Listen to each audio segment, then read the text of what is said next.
We are live, man. We live. We are live. Elite Podcast, the Elite Podcast, episode 40. Jeez, man. 40, the big 40 T-Gun. Oh, my God. The only thing greater than this episode is 41. So it looked like these two episodes is going to be legendary, right? So this should be a good one, number. This is a legendary week, T-Gun. This is a legendary week. You know why? Because yesterday I was on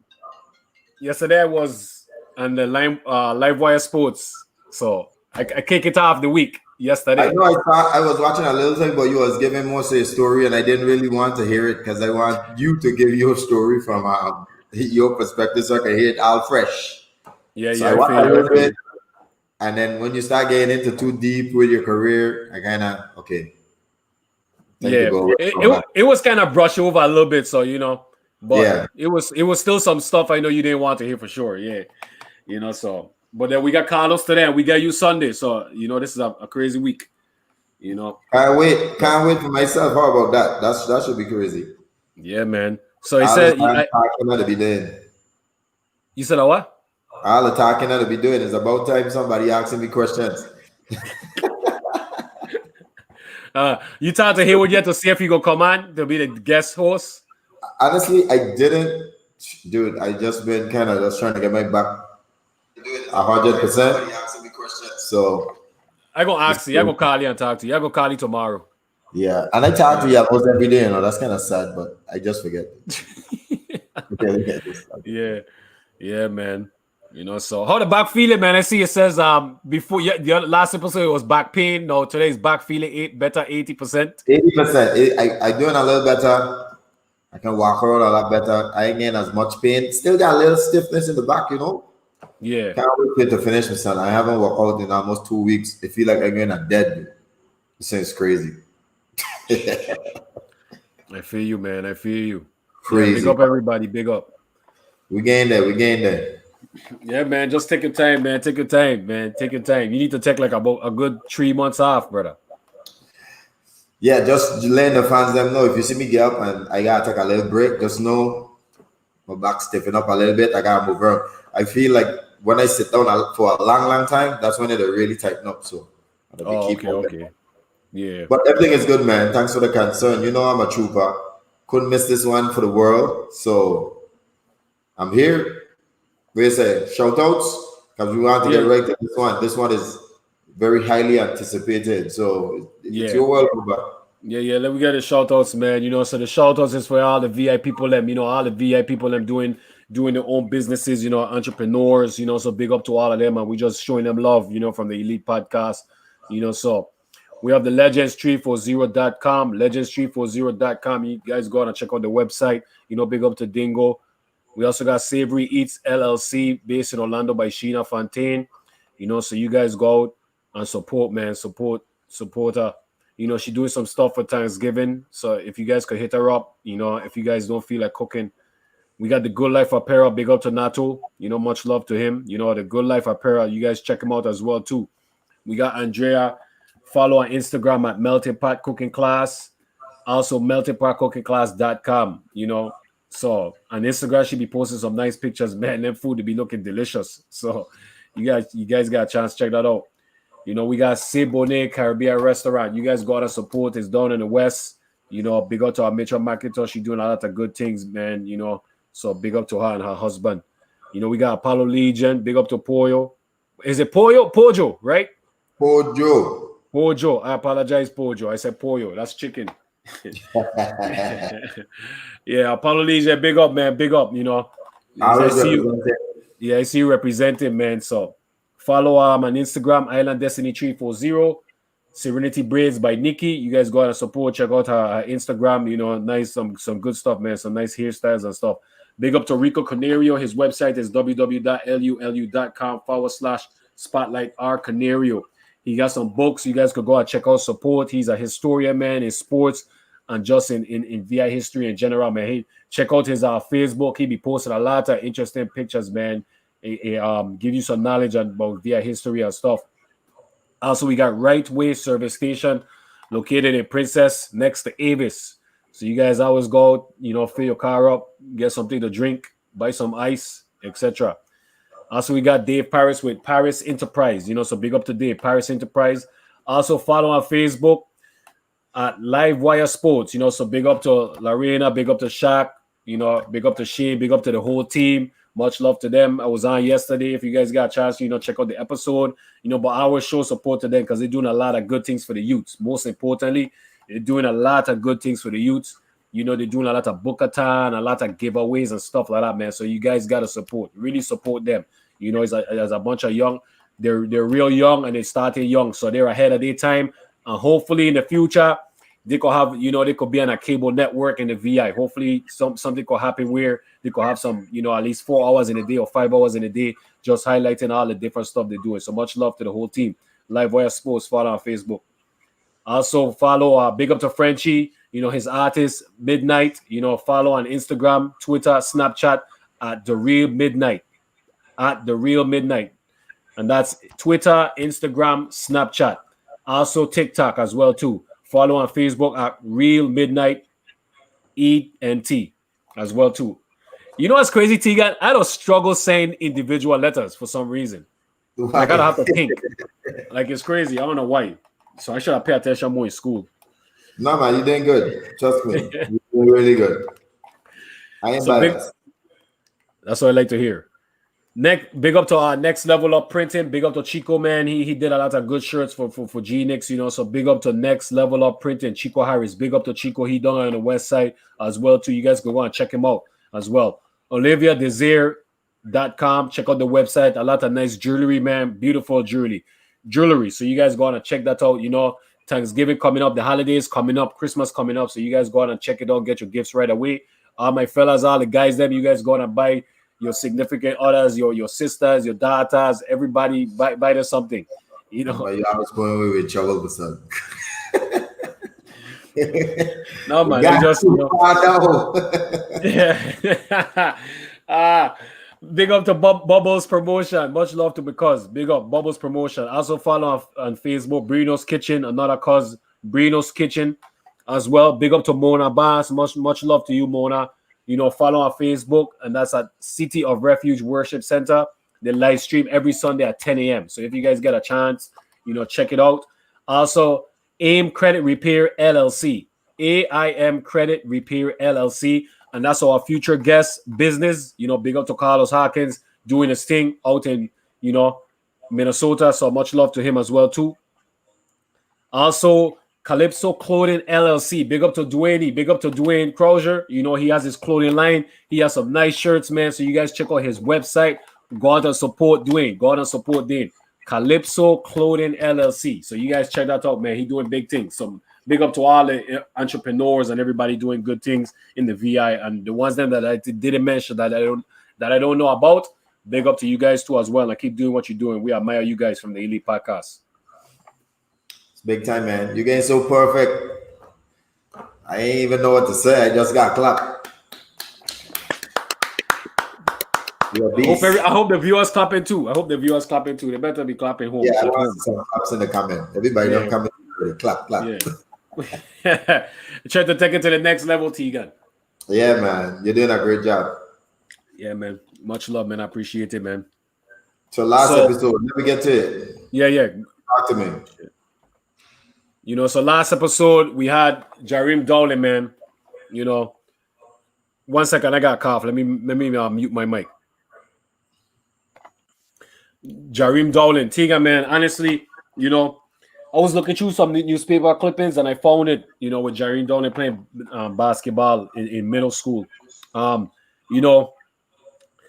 His episode was amazing, Tiga, man. He dig deep down in his soul, man, and he was honest with everybody, and he just let it out, man, and it really touched my heart. After the episode, Tegan, I was thinking about it, man. I was like, man, it's amazing and but crazy at the same time. Amira, I got to talk to you about something. We got to talk, Rishi. Amira, we got to talk. We need Rakim, man. We need Rakim, man. Yeah, please. If you want to be a guest host for Rakim, please, but we need him on. So myself, Tegan, we're gonna talk to you, Pang. So much love to you, Jasmine. Bring Jasmine too. I need to talk to Jasmine. Listen, don't listen to Tiga. No, he out of control. But much love to you, Amira. Big sis, much love. Big up to all the viewers that's watching. Big up to all you guys. Good night, everybody. Like I was saying with Jareem episode Tiga, man, it was amazing, man. It made me think after the episode, man, that like you just never know, man. Like people be going through a lot of stuff, man, and you just don't know, man. So it's always good to always, if you know somebody, it's good to just call them, check up on them, send them a text, be like, hey, everything good? Just think, and you could say like, hey, I'm just thinking about you, man. Maybe just say something positive to that person, man. You just never know what somebody's going through. And that's what he kind of taught me, Tegan, is always to like, you don't have to keep in contact with the person every day, but I always like, hey, reach out to them once in a while, especially if you play basketball with them or if they coach you, etc. Because we have that bond. So, I just appreciate everything he did. His episode was kind of similar to Krabby episode in a way, Tegan, because both of them they came to the United States and they kind of was struggling. He was sleeping on the couches. Krabby was traveling with his friends, Micah Owen. He didn't have enough money, etc. So it was amazing, man. It really touched my heart. So yeah, I echo everything you said, man, because after the show the next day I called you and we started talking about the episode. Probably the first time we ever did that. And we was like, man, I am so amazed Jareem really opened up like that, because we didn't know somebody who is so successful on the outside, because he's very successful. He's doing very well to be a African American, especially a Virgin Island African American black coach in Division One. That's extremely rare. I don't even know how many. It's probably him and Coach Tang at University of Baylor. So that's two. That's two, yeah. Out of 330 Division One teams, we have two Virgin Islanders. So that is extremely rare. So on the outside, you can just look at somebody and think like, man, this guy got it all together. He's wrapped up, which he do. But then the emotions that he expressed and going through the mental situation, and he opened up. Man, I actually felt bad because I was around this guy all my life on the national team, and I didn't know he was going through these things. So, like you say, it makes sense to call out sometimes. Just make a call. Hey, man, how you doing? Similar like how me and yourself do on Pan. We always send a text. Hey, morning, fellas. Hopefully you guys make it good today. What going on? It helps. We might think it's just something. It's cliche. He would always send me a lot of stuff in terms of prayer. Good morning. He sent me a prayer from the Bible. I mean, those things matters, because when you take time to actually read it and realize that somebody took time out to send it to you, it means that somebody was thinking about you. You know what I'm saying? And it makes sure, and it made you know that somebody cares about you. So it opened up my eyes a lot. And I must say, man, Jareem, stay strong. And like I said last show, man, if ever you need a voice, you need to go too far. Just call the voice. Idea. You know what I'm saying? So it was a very powerful, one of our most powerful shows. And I agree. Stay strong, coach. We're with you 1,000%. And we know what you're doing for the Virgin Islands, because he has a lot of Virgin Island players who came to the Virgin Islands, including one of my players, which would be Bash, Luel Cinder. He came from Complex. He went straight to Jareem. Jareem took care of him. Wilson Ferentz, same as Stefan Adams, rest in peace, Zaba. Jareem was always in the forefront, sending these guys to colleges. So he's always been helping a lot of the Virgin Islands talent. So keep doing what you're doing. And the Virgin Islands talent, just like we said at the end of the show, you got to remember, when you get that opportunity, it's not for you to think that, you get it and that's it. It's even harder to keep it. And you got to go out there and represent all of us who put our name and our signature out there for you. And you got to come with the right mentality, the discipline and the respect of the game and the craft, and try to be the best version of yourself. So, Jareem, proud of you, man. Keep doing what you did. Yeah, man, proud of you, man. We love you. Real quick, you guys tuning in. Christopher Henry, he does his podcast too. So make sure you guys go on and support his podcast. Go on and support his podcast. Carlos was on his podcast, a while back. So make sure you guys go on and support Christopher Henry, man. He doing big things. So we're gonna link him up, and hopefully we could get him on the show as well too. Everybody tuning in, we appreciate you guys. I appreciate all you guys that always show love. I appreciate all you guys that tune into the Live Wire episode with myself, Much love to all you guys that tune in and ask questions and stuff like that. Once again, make sure you guys go out and support Live Wire Sports because they're doing a lot of good things for the youths there. Remember, it's all about the youths. It's all about the youths. That's right. So yeah, man. So make sure you guys gonna support everybody that doing their thing. So much love to everybody, man. So La Reina, your large. I always call she Rena anyway. I never really call her La Reina. But that's like a mess with she bad. So we here, man, Tegan, episode 40, big 40, man. Big episode. Great number, man. Episode 40. It's all about Carlos Hawkins. I don't know how much you know about him, Mumba, but you can go ahead. I know a lot about him. So you definitely can give your take on Carlos. Okay. Well, I know a lot about Carlos. People don't really know, but me and Carlos, we went head to head in the 30 to 15 basketball league in the Virgin Islands. That's when it used to have a bunch of different tournaments. We went head to head. We had my brother's team, myself, Tyrone Lake, Naibo Rajas, Jamal Young, Mitchell King, and they had guidance. They had, Carlos Hawkins, they had Andy Kami, rest in peace, man. We had DeMarte, rest in peace, you had KJ, so you had the basic coaching them. So we used to go head to head all the time. People don't know that, but we used to go head to head all the time. We had a lot of battles. So, I'm familiar with Carlos, man. I know how his game is. I used to always love his game. I took a part of his game and added to my game as well, man. So, he was a tremendous talent. We said it last episode. I felt like his game and your game, Tegan, was the two game that could have translated to the United States game at the time in the Virgin Islands. You guys, himself and you guys just didn't play like, Islanders. You guys was just advanced, just the way how you guys approach the game and how you guys played, man. So Carlos is totally talented. I know he represented the VI national team and stuff, but I just admire him. He was a rare talent. He had all the tools. So I just can't wait to hear his story. Man, well said. Echo everything you said. I mean, it's funny because, man, this guy, Coffee was A, Carlos was A1. They was pretty much on the same level. And when I saw Carlos, all of us used to think like, man, Coffee is a great guard. But Carlos is in the right position to go to the NBA. He was 6'5". He had better handles than Coffee. He could jump as high as Coffee. He could do any ball handling just like myself and even better.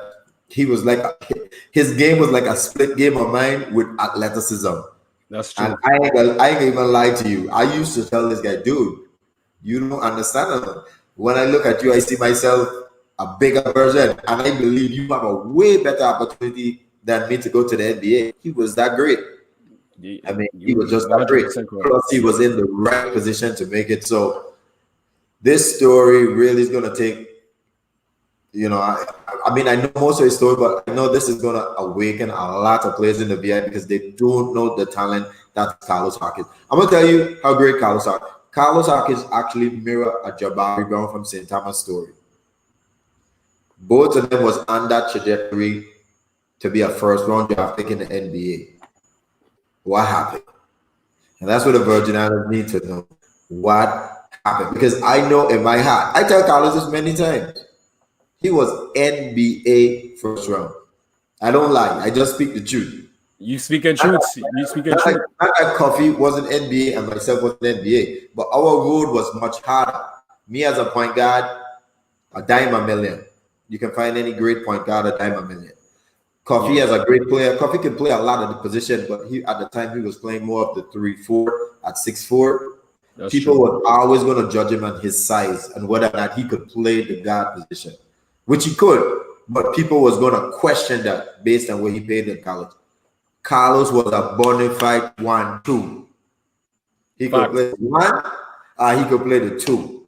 Yeah. He was the Russell Westbrook before the Russell Westbrook. He could tuck on you. He could cross you over. He could shoot the tree. He could step back.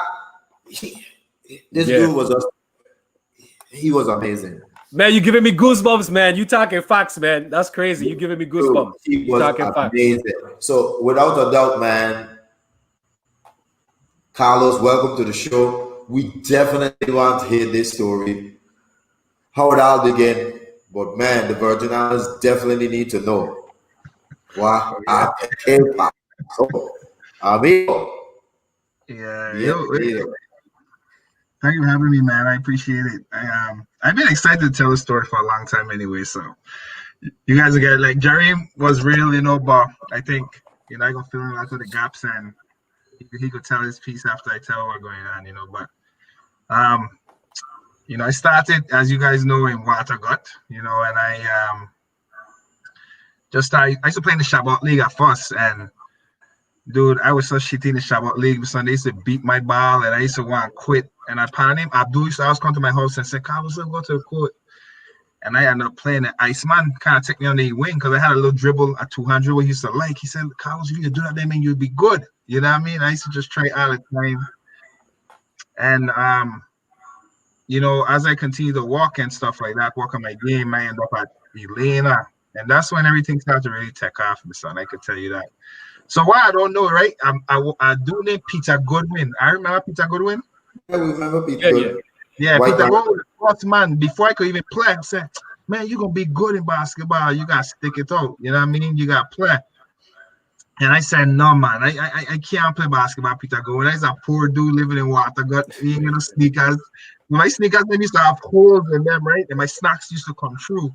And every time I played in the league, then people used to laugh after me. So I used to never want to go to the game, But Mr. Johnson, one day, as you guys know, he recruited me, KJ, Kasim, Dean, Boops, a lot of we, right? We planned Mr. Johnson team, right?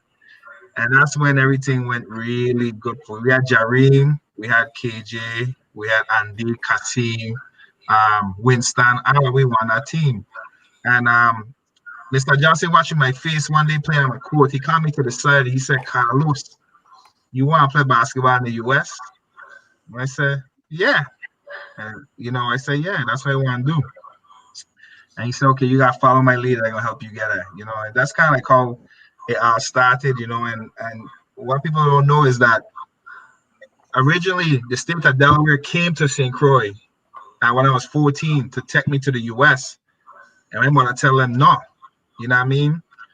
And the next year, I gonna tell you the story. I want to know the story. Yeah. So the next year, we went to Central Gym to play a lunch league game against the Central team, right? And I mean, we beat them. By the time we leave the gym, we have Central people saying, Sim, Elena, right? Barely busting in the locker room. Carlos and Dean are going to school. Really kicking the door. Carlos and Dean are going to school, my son. Are you going to school? And that's the school I was supposed to go to is Complex. That was be my school I was supposed to go to. Man, that's crazy. I'm definitely proud of that story as a farmer Simba myself. And I do remember you. So, but you know what's funny though? I remember one time, I remember all my blows in life. So I tell you this one, yeah. One time we playing on the court, we playing Valence and them. What school you went to? Arthur Richards. Yeah.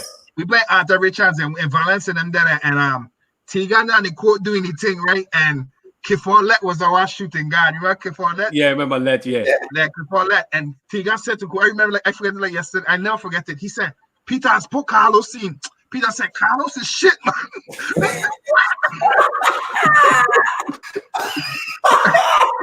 I remember, I think like yesterday, because he said, no, my Carlos is shit. And I remember, the next couple of years, Peter is in the stand watching me play for the national team. So I always remember that story. That Man, I did remember that. But you know what was funny about those Elena days, Carlos?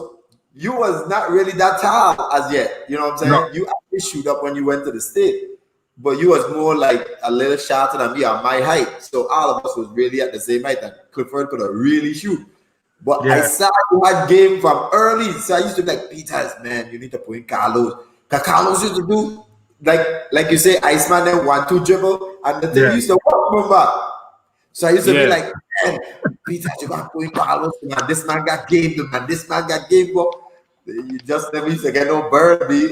I used to diss me, man. What? Say correct. You know what's funny? Like, so after that tournament there in VLA come in the office and tell we going to school.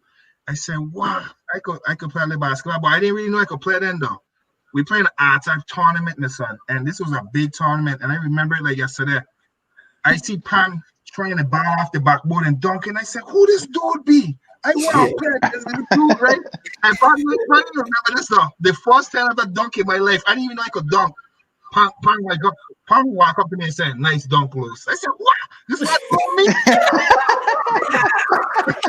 the man was famous, you know what I mean? This is Pan. The man was my craziness.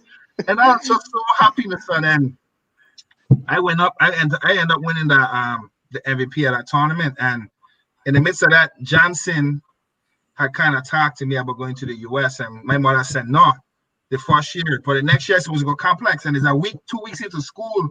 Me ain't go to school yet because my mother couldn't afford no uniforms for we. And I had a girlfriend at that time. She's a friend though. She said, I'll buy you your first uniform.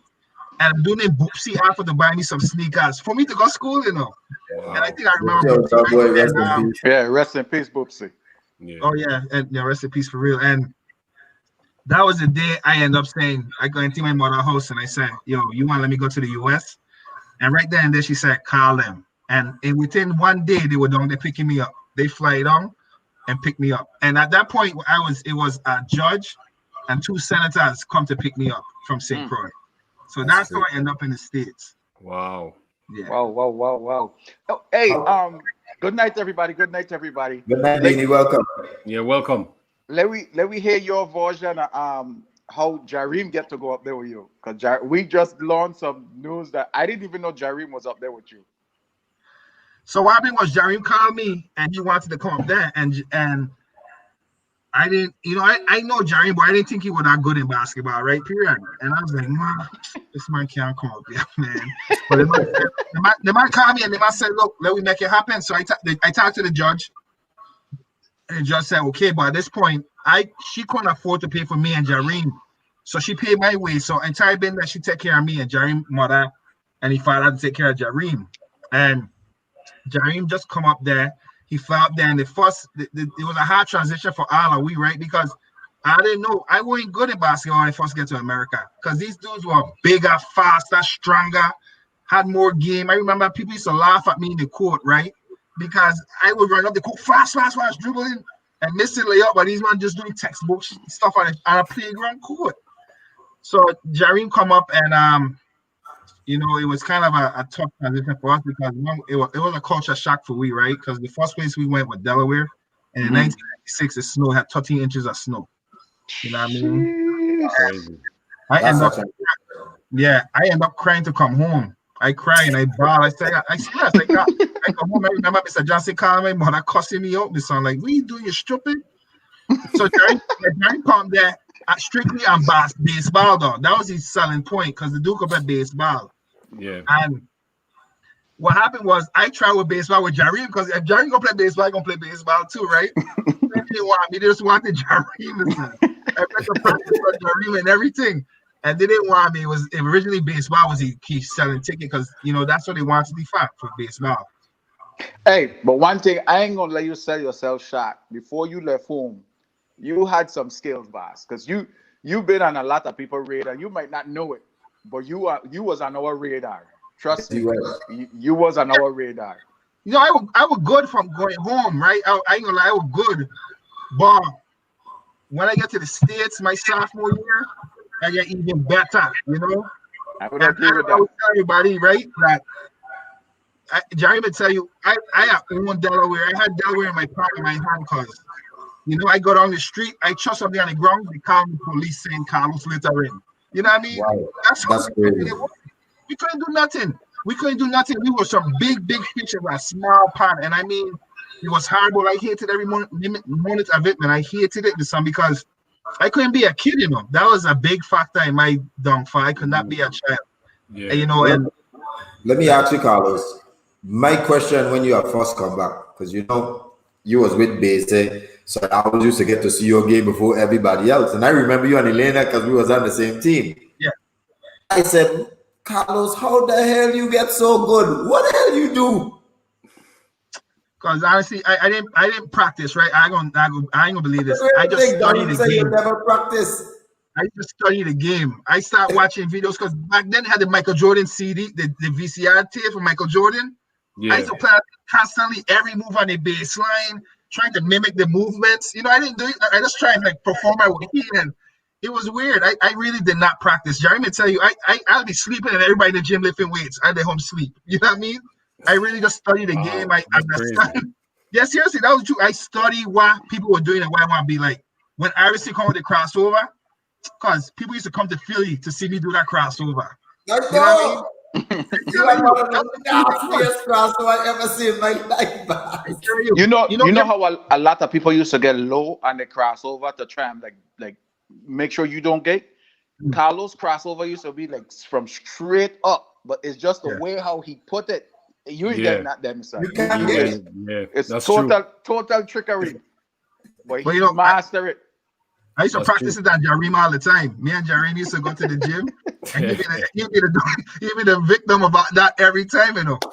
And you know what's funny? Like serious, I go there, I cross me up, he try cross me up, and he couldn't dribble, but that boy would try so hard, you know. And I go fast forward one part, but if I had Jareem mindset at that age, I'd have been in the NBA. You know what I mean? I know that for the fact. You know what I mean? And I didn't have to practice. You know, I pick up the time. I study the game to a point that when I go in the gym, I see myself doing the shot already. And that was it. You know what I mean? And they'll tell you, I always stay after practice to shoot shot. That man ain't practice, they going home watching TV. You know what I mean? And this was all the way up to my senior year in high school. I never once do anything. You know what I mean? It was weird. That is transitional talent we're talking about tonight. Yeah. I just want the personalists to understand. That is rare. That is real talent. I'm telling you. True. That's what talented you was, brother. Carlos, how was that experience like playing for BC and playing on that guidance team? Because that guidance team was a pretty good team. You guys had a lot of talent and a lot of good basketball players on the team. You know, when I get to Beijing Team KJ, I tell me about Beijing because I didn't play. You know, I was just coming out of my shell, and I went then. Bogas were just leaving to go to the Air Force, so that's kind of like how I get introduced to Beijing. But Beijing was a man. He let we do our thing. He did, you know, Beijing didn't have to coach. We had to keep in line, right?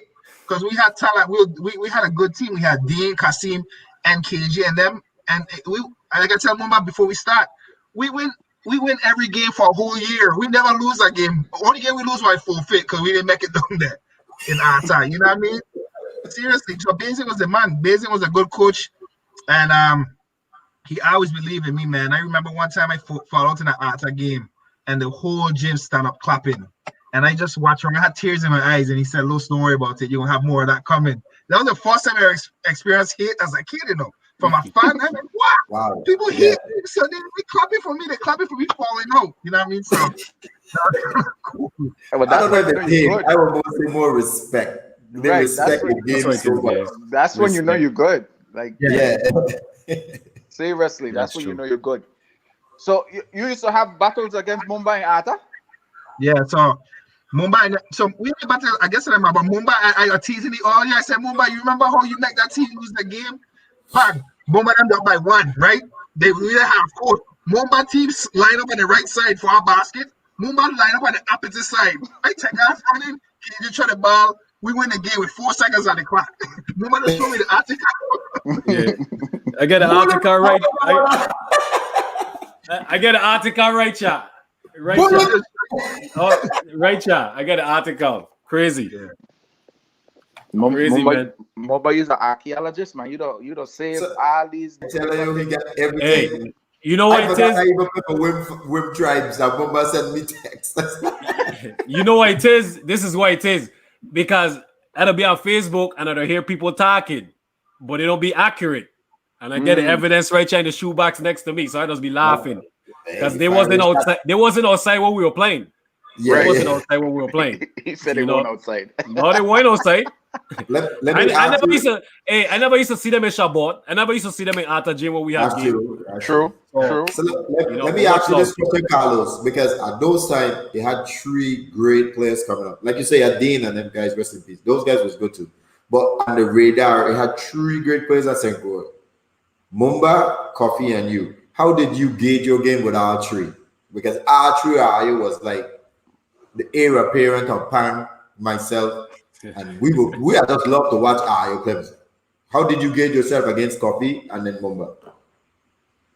Honestly, with me, I think I was just a lot more faster than them, right? And I had more of the mentality I was going to score and dominate them, man, right? Mumba was tall. I used to block shots all the time. Because Mumba used to block a lot of shots. A lot. He was a block shotter back in the day. I think he win the championship for blocking shots. Yeah. That used to pick that stuff up.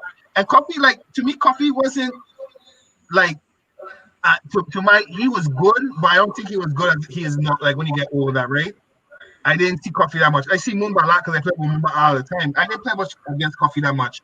The only time I see Coffee is when I come back to St. Croix and we play in Princess Court together one time. You know what I mean? Yeah, Coffee, he quiet and Coffee ain't pushing for the game.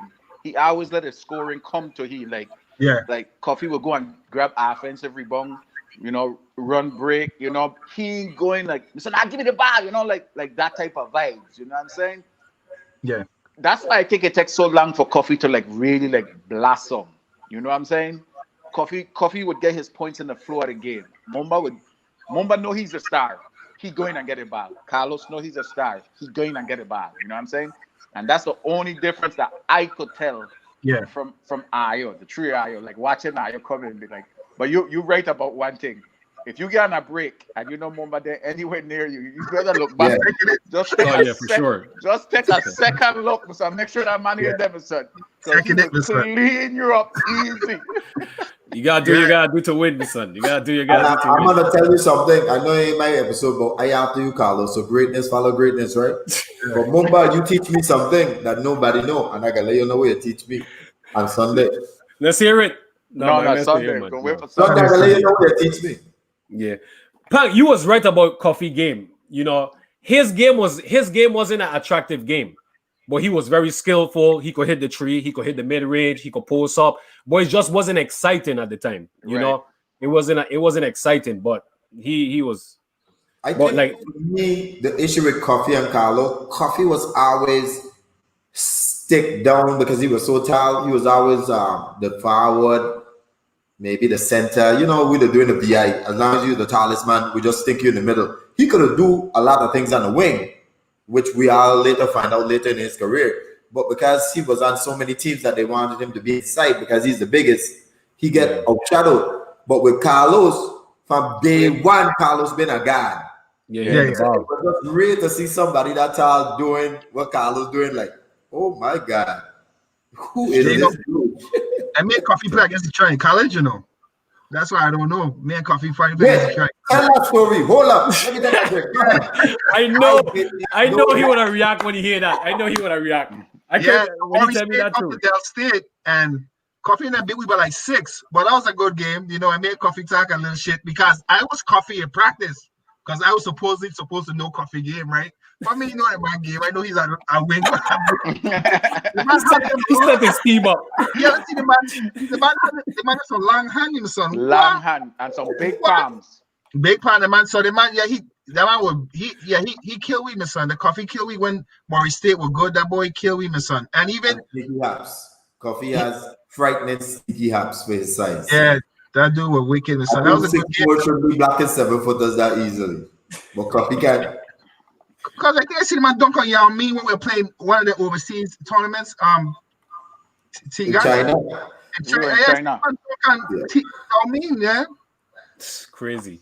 Hey, that was exciting because what was fun for us as soon as we get back to the we went back to the room, take our shower, and we lived in the computer lab. You check because that's all we used to do. Once we get back to the computer lab, my son, even they had a TV in the computer lab and a commercial came on. And that's the first thing that came on in the commercial. Kobe dunking on your I said, well, my God, my boy gonna be a superstar in Beijing, yeah, punk. That's the first thing that came on in the commercial, Mr. And that was an exciting moment, Mr. We were loud in that computer lab. So let me ask you, Carlos, because man, a lot of people don't know you was in battleground basketball state, New York, Philadelphia, LA. Those are battleground basketball, and to be from the VA and dominated. You know how many NBA? I know, but can you tell some of the people out there how many NBA players you make look like? Can I say this, Mumba? Shit. Yeah, you can say it. It's cool. We got Eddie Griffin, Jameer Nelson, nice. TJ Ford, Julius Page were playing with we too. Wow. You know, he was nice. Let me tell you a story before that though. When I come to America in '96, right, and a little before Jerry go, they take me to a gym, and the gym was in New Jersey, and they were showing me. So I played a little game there, AAU game with this team called Delaware Sharpshooters. And in the other gym, right, I see everybody just lifting and running to the other side of the gym. I said, who the hell this dude be? Here come Kobe Bryant walking in. You know what I mean? Kobe walking into the gym, and he do the between the leg dunk. And I said, who the hell this dude be? And they're saying, that's Kobe Bryant. I said, who the hell is Kobe Bryant? You know what I mean? And that ended up being the Kobe Bryant. You know what I mean? So, and I was talking about that, man. But you know, one thing I tell you, right? When I play ball in that tri-state area, I play against a heap of NBA players. You ever hear of Sonny Hill? Yeah. Sonny Hill said I was one of the best 50 players he ever seen in his life in high school. And all of us that at Harrington and all we there on this list, right? All we there on this list. And he said you was one of the best 50 players. He got a postcard with my name on it with all his 50 best players he ever seen in high school. And I was one of them. Because I play in his league. And the Boston Celtics at that time would come and check me out in the Philadelphia tournaments because I used to play all the time. And they'll always check me out because they were kind of pursuing me in a way, right? Not directly, but they were talking to me all the time about, you know what I mean, just thinking about it. Because what I don't know, right, is a lot of teams will send me pictures of me in their jersey. You know what I mean? Saying, I was a first-round draft pick. Seriously, they predicted me a first-round draft pick. They will always send me jersey. Man, I had the wall in my hand, right? And I'm gonna tell you some stuff now, so we can get up to speed on this. So when we moved to Delaware, big fish and big pond, we went to the tournaments and stuff. I started just getting acclimated with the American game to a point because right, I was owning the whole state of Delaware, and I would tell her, "Oh yeah, I'll go outside," and people would say, "Oh, he chop paper on the ground," and I would get in trouble, right? And the judge always said to me, Carlos, you're a big fish in a small pond. And unfortunately, Jareem had to deal with that feedback because he's with me all the time, right? Yeah. I didn't like it no more, right? So I started doing dumbness. I'm going to tell you all the stupidness I do. I started rejecting that fame. Right? And it got to a point, dude, I just honestly didn't want to do it no more. I started hating basketball. I hated the business side of it because I realized that was a business to these people, right? I went private school first, I went private school for 2 years, the best private school in Delaware. But my talents weren't being seen there, so I went public school with Jareem. So that's how me and Jareem get together for the last 2 years of my high school career. And wait. You so when both I went up to the same thing, but you went private and Jareem went public? Yeah. Wow. That's crazy. I was an investment, right? I was an investment because they wanted me to be the best of the best, look the best, everything. Because I was getting interviewed by the media left and right. And then I didn't quite confuse it, but then they'll cut out arctic parts I was saying. And I'm like, what the hell? I just said something stupid. You know what I mean? And when I started to realize it was getting over my head, it's like I will hurt my finger. And then I have doctors at my house on a Sunday checking my finger to make sure it's okay. Wow. You know what I mean? And then they'll fly me out. I hurt my side. I hurt my side in a tournament. They fly me out to this coach. The man watch me and say, "What?" They send me bad luggage. Just so he tell me, and I say, "What? This ain't basketball anymore. This is a business." Wait. You know? They send you bad luggage? What I mean? Yeah. I couldn't play. I couldn't run. Mm-hmm. You know, I hurt myself in a tournament the night before, and I couldn't run. And the dude said to me, "What?" They sent me bad luggage because they would ship me around to different places to buy ball showcase tournaments. Oh, they're calling you bad luggage, meaning that Yeah. you came over there. Okay. Yeah. Yeah. So because I start thieving, I start selling drugs, right? So this is how big a fish I was. I sell drugs, get catch by the police, lock up in the jail, right? I walk in to see the judge. The judge I live with was the judge on the stand. They text you off the stand, put another judge up there, send me out. I never hear about this thing again. And I selling drugs. It's stupid. Like, I tell you, it's stupid. That's the dumb stuff I was doing because I would go to Foot Locker and thief a pair of sneakers. For what?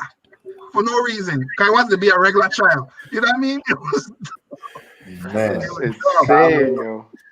I wish I'd been in Philadelphia to whoop you, but you were like, Tough, man. That's tough. And I'm pretty sure, well, Jareen probably know, but I'm pretty sure nobody else starts saying, I have never heard these stories before. Never. And, you know, we are, not that we used to wonder, like, why you didn't make it, because we always felt like the cards just never played in our favor from the VA. We just never dealt the cards like how people in Babylon, and we just got something against us. But like, I never know these are the reason why you never made it. Never knew that. There's a lot more, you know. I gonna tell you the main reason I make it, and then we will just kind of talk about it now. So I had kids at 18, and I had one at 19. And at this point, I still all in my career. I'm doing real good at this point in basketball. My guardian at that time sit me in a van and said, Carlos, sign your rights over to your children. I said, what? No, sir. She was like, I said, why? She's like, don't worry about it. Your future earnings are going to take care of your kids. Just sign your rights over. I don't have nothing to do with them. Because back then, it was frowned upon to go to college with children. You check what I'm saying? And I said, no, man, me ain't doing that there. And that's kind of like when everything started going south for me. You know what I mean? You know, that's when it started going south because I was very rebellious. Because I just wanted to be normal, I just wanted to be normal. And I just say all the time, I make some bad decisions, and it took me 5 years to accept that. I went into a state of hiding. I didn't want to go St. Croix. I didn't want to talk to nobody. I had politicians from St. Croix emailing me, like, Carlos, what happened, man? You and Tim Duncan shoes, because Tim Duncan went to Del State for a visit, right? But he ended up going Wake Forest, and I ended up going Del State. And the reason how I get to Del State is I walk out to the campus, right? Because I went to junior college, and for 6 months, and I left. I was like, I don't want to do it no more. I hated it. It was horrible, and that's me being arrogant, right? I go home. I walk onto the campus. I walk in for like 4 months, and I said going back to school. I walk onto the campus, and I said to the coach, "It's Carlos Hawkins. You know, I want to play basketball for you." He's like, "Oh, we don't have any open scholarships." Blah blah blah blah. Because by the time we should stop like maybe 2 miles up the road, the man called me, come back. We got just like that. Move me and campus the next. What? Yeah, seriously. That's what happened. You was really the king of Delaware, but son, that was Carlos. What I thought my story was like Carlos take the cake, man. What? Yeah, I freak up things, man. Sorry, go ahead. No, I just happy that I have the opportunity to voice it, you know, because I hold it in so long, and I don't tell people no, like I was telling them, kids that see me play now and think I lying about my age because I still get a game, right? And I'm a lot stronger now, you know, things I should have been doing. Like if I lifting weights with Jareem them in the morning, every morning, because we used to go run, we should just play basketball. I didn't walk out, I just play the game and practice, and not even practice, but just do things I seen on TV and you know, I just feel like I was dumb and stupid, Mr. I ain't gonna lie. I just saying it now. I was dumb, stupid. No, I mean, you was a genius. I don't want to say dumb and stupid. Let me ask you a serious question. The judge that you live with, did you get any kind of advice from her or sit down? I'm pretty sure you had some sit downs with her. What was that like? It was strong. She was a judge, so she was strong. So I could say that. She was firm. And like again, me being arrogant, because at this point I was Carlos Hawkins, right? So I could do wherever I want, I could go wherever I want to go. I move out when I was in 10th grade. You know what I mean? I just leave. I just up and leave. I didn't want to be there. I didn't want to make nothing. I move out house. I move in with my guidance counselor. You know what I mean? I move into a house. Because she had I was gonna ask you was because I know you being a little girl. She was a woman. My God, she was an old woman though. She was an old woman. Because I know you. Yeah, no, Well, you know, that's to how bring up that. the problem. The girls, cause when I get mature and the woman that started coming, oh my god, it was just like, what the hell? I don't know. I want to play basketball no more. And that's what killed me in college, because even in college, I think my junior year, I was still being looked at, but I start getting lazy now because I just given up. Because I think I hear it sometimes here, but some of these coaches will beat your head down to make you not believe in yourself no more, you know. And my coach was like that, because my coach would pull me to the side every day and tell me, get a 9 to 5 because you ain't going nowhere in basketball. Just like that. You know, and this is me. And I say, wow, what do you mean? I played 28 minutes a game for you, and you telling me I got 9 to 5? You know what I mean? And what's freak up about this man, right, is that this man would see me in the grocery store and won't even say hi. Why was he star player? You check what he's saying? At that time? At that time. Man, I tell you. Wow. But And let me. I wanted to quit. Could I interject just a little bit? Did you Yeah. ever thought that he was challenging you? Because I'm gonna give you just a snippet of my coach. Yeah. He used to do me the same damn thing. Dude, I wanted to quit Jacksonville so bad my first year. I felt like I couldn't play crap. But at the end of the day, he's challenging your mentality to see if you're strong enough. And you know, when I graduated, he told me he did all those things to say, if you couldn't take me right in you, and I is only one man, how could you take 10,000, the media, the fans, and so forth? So these coaches do try to pull a button to bring something out of you. At any point in time, did you think he was trying to pull something out of you that he know if he bring it out to you, you would have been a monster, or he was just a hater? No, of course not. I think it was the point, because you know it's funny, because I went to NBA camp before I went to Del State. You know, they didn't give you the intermediate interviews, how to eat with the fire, how to respond to stuff. I went through all that stuff, and when I went to Del State, I remember a news reporter asking me about how you're doing in the tournament. I said, "You do fine." She's like, "Man, you're gonna score 50 points a game." I didn't believe that. You know what I mean? And I think, no, yes, he was challenging me. Back then, I was just like, again, still not practicing, you know, start not learning the game, not getting stronger, you know, and I would just, I don't know. I gotta calm myself up sometimes. Yeah, from what you just explained to me, it seems to me he was more challenging you to bring that beast, that Allah we know you had inside of you. But we are, like we said, we are so young and we never really had people talk to we like that, and we're so immature. You could take it two ways. You could say, man, this man don't like. I used to call Haywood all the time and say, Haywood, this coach don't like me. This old ass 79-year-old man is driving me crazy. But if you don't have somebody in your corner to let you know, stick it out, stick it out. You don't really know what you guys trying to do. You know, that one is like real. It's weird, man. I always I agree with you, Tegan, but sometimes it's like you think about it, is like if you really look deep into it, is like if they don't communicate with you and they lose you, what happens after that? If they lose you, what happens? Like if a coach drives. Remember, they say it's a business. So at the end of the day, you're just a commodity to them. They're trying to beat your meat, but if you're not, they will cut you in a heartbeat. Don't get me wrong. And like Carlos said, he saw him in a shopping center and said, "Look, me want to talk to you because you waste my time." This is how these men think. No, let me finish. Let me finish what I was saying. No, what I'm saying is this though. Like, it's a business. Like we are been there, so it's a business. But there is some coaches that care and some coaches that don't care. That's the thing though. Because if you got to look deep into it, because Tiga, you are coach too, right? So now, if a kid come to your school, right, and coaches try to break you, they try to break you, but then at the same time, if they're trying to break you, they have to know, okay, I gotta get a hold of this kid, because if I break him and I lose him, then his career is pretty much down the drain. Suppose he just. So it's real, like it's real touchy. I understand, like me personally, I disagree with that whole concept about they try to break you and stuff like that, because I'm gonna be honest with you, is BS. It's like it's real BS, because that's your life. Is your life on the line. If I have a talented kid, I'm gonna try and break him. But if I see that I'm breaking him and I might lose him for the rest of my life, and I might affect his life for the rest of his life, then really like. So it's like, That's facts. You're right. you know, And that yeah, will make good coaches go to great coaches because now you're not just studying about breaking a person, you actually care about the person himself.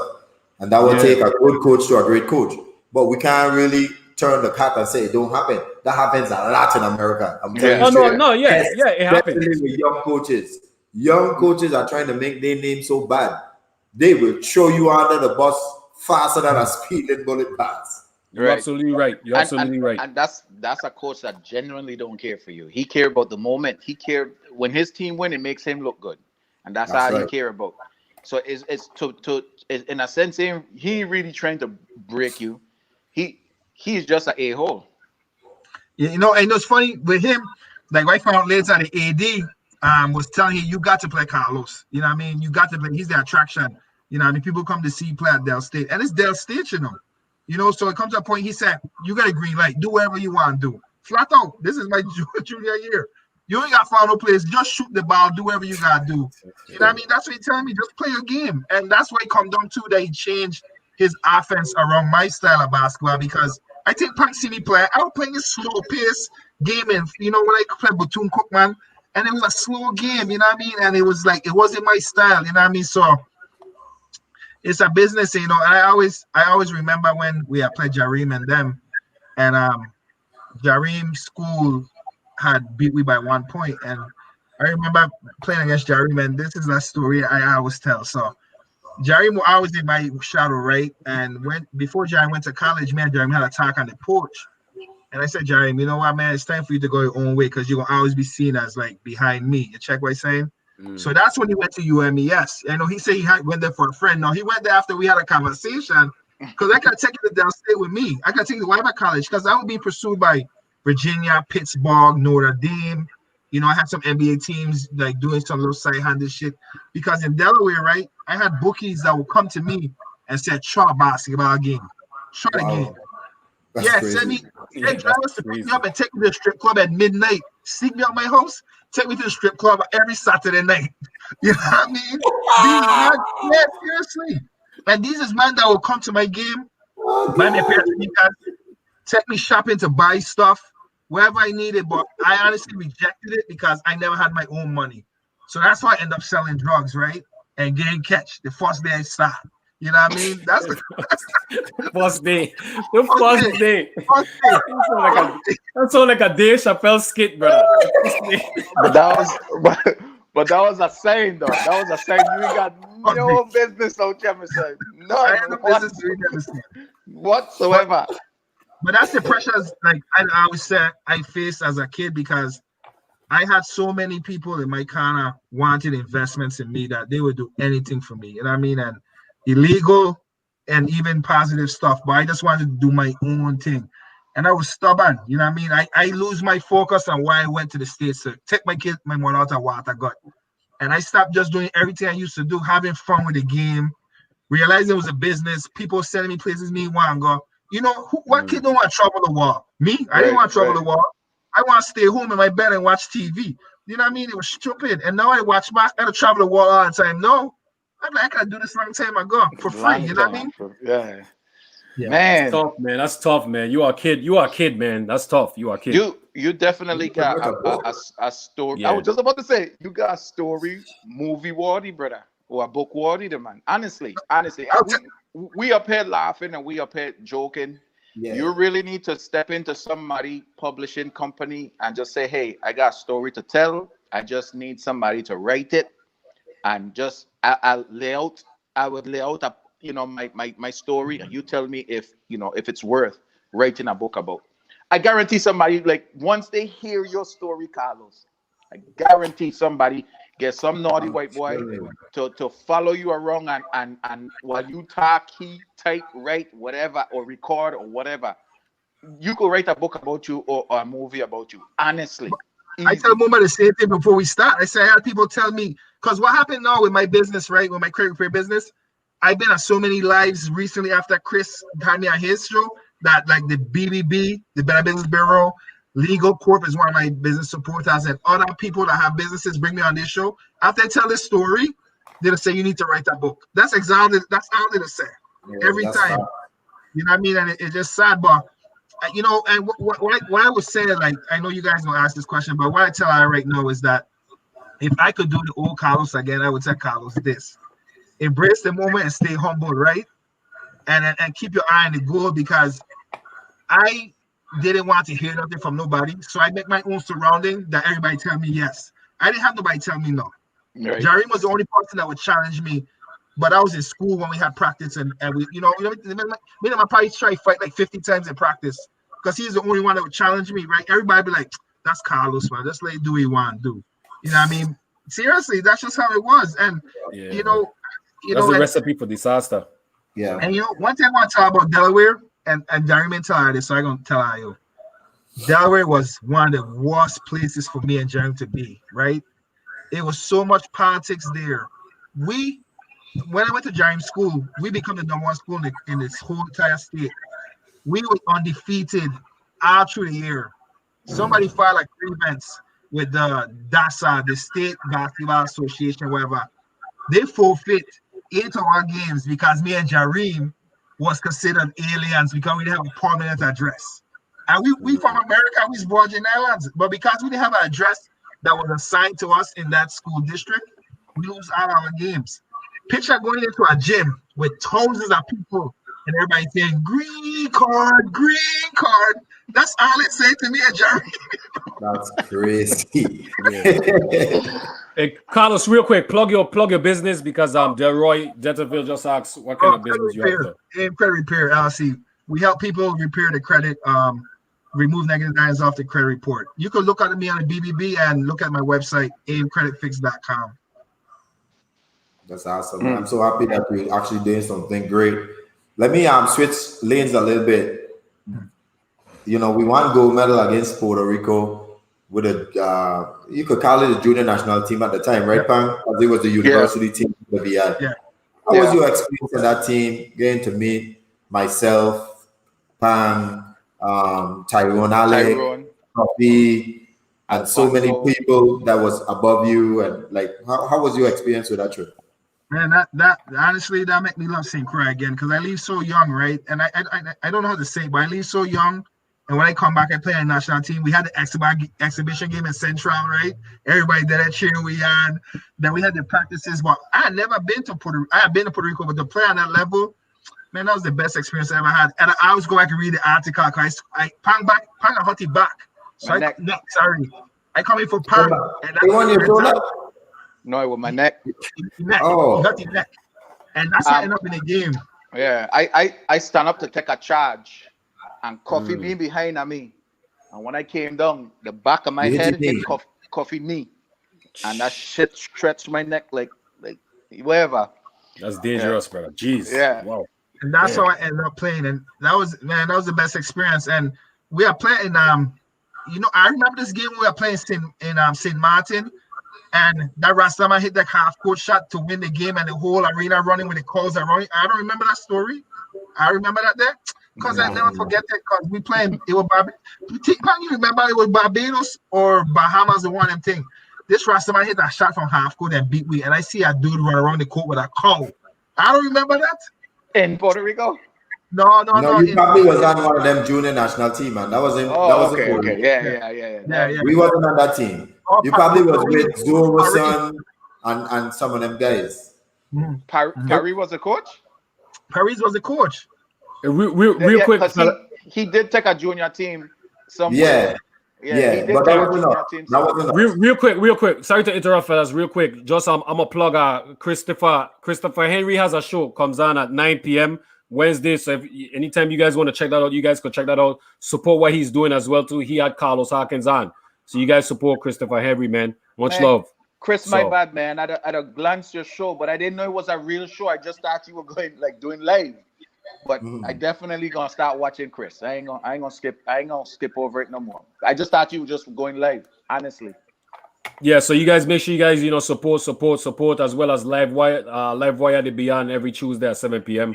Christopher show be on at 9 p.m. on Wednesdays. All right, my bad, fellas. Yeah, I remember that tournament that Carlos and you when you get your chance, your opportunity to play, like you really put on. Yes. And honestly, that's all you needed was the opportunity to play. I remember we went to a tournament. You were in Barbados, right? Yeah, exactly. That's the year you cuss out Sylvester. Yeah, yeah. Oh God. I just remember it was in practice. Yep. And I guess he was just like you said, writing. You were just writing. You always got something to say. Always. And I guess Carlos woke up on the wrong side of the bed that day, my son, because it was a man in practice too, my son. And my boy went off until West Ham. Can you give me a snippet? Because I actually missed that trip. I was sick. Give me a snippet. No, we doing passing drills, right? And the man writing me the whole tournament. He was like, "Stop passing the ball." And I said, "We talking about you whipping the bars, man." I said, "You know what? F you, my son. F you, my son. F you, my son." Carl, did you say something about you crooked foot them? Oh God. Oh God, man. Oh God. You bad. You do bad, man. My boy. Hey, but it was but we needed Carl because I think you were on a plane like a couple of days after, right? Yeah, he sent me home. Yeah, you are. Gangsta Carlos. Gangsta Low. Sent me home. I was God, son. Oh, I don't even you did you start the tournament? Because I don't think you even played a game. I think it was. No, I start the first game. We argued the next game. Okay, we played FIFA Balize the first game, and that's when first time I ever start, right? And I had catch 3 fouls right away. And the next tournament, the next game, he righted me in practice, and I just couldn't take it, my son. Again, that was me being dumb and arrogant, right? That's just what happened. I think, like you said, that was your first ever game. How was your transition from the American style to the international style? Because we all know, being on the international level, it is so much more physical, and they don't call no foul like that, my son. How was your transition with that? They were strong, man. They were too strong, and them dudes had skills. I would say so much, like, you know what I mean, especially playing the guard spot. These guys were strong, you know what I mean? Like, they know what they were doing, you know what I mean? And for me, that was a whole different advanced level because these dudes were pros considered, right? And I still high school, I think at that point, or going to college, and these dudes had skills. These are grown men they playing against, you know what I mean? Right. So they were a lot stronger and a lot better. And I was happy to start. You know, that was a great achievement for me. But I just it was crazy. You know what I mean? One thing. You had a lot of people writing for you though, like, because that's why you start, honestly. Because like Carlos, if anybody ever see you play, they automatically could see that you was a starter, man. Like there was no way you belongs coming off of anybody bench at any team. Like you could honestly see that. So, but you also could see, like you said, it was different for you when you came to the international. Like these dudes would be like pushing you around and also talking, and you used to honestly see that kind of game to you, because when you come down court, you thinking about, I gonna do this, man, give me this ball. You used to be like screaming for the ball because you want to go back at this person. I think that was kind of like getting to you a little bit. Like it was obvious that they could just push you around and they were stronger than me. Yeah, you know what I'm saying? But that's it was never about your skills. It was just honing your just being disciplined. Once you were able to control your you say you had a little bit of arrogance, you like your anger, your arrogance, once you were able to control that there, Carlos, like skies was the limit for you. Yeah, we all saw the skills. We all, everybody who ever saw you play, there was no doubt in your game. Never. You know, one thing I don't know about me, right? I hated playing in front of fans, you know. I never watched the crowd, you know. I had to watch the bench on the basketball court. I never looked past the bench. I couldn't handle that. You know what I mean? That's crazy. In my life, I never watched it. I never watched it. I just watched it. I can't handle it. I never watched it because I feel like the gym was too big. You know what I mean? So if I stay focused on the court and the bench, that's how I could look at it. I never watch fans. I never could be on the sideline and never look over. I don't watch the bench while I don't watch behind them. Seriously, I never do it in my life. I never did. That's how me and you differ just a little bit, guys. Right now, I was a showman. I definitely love it.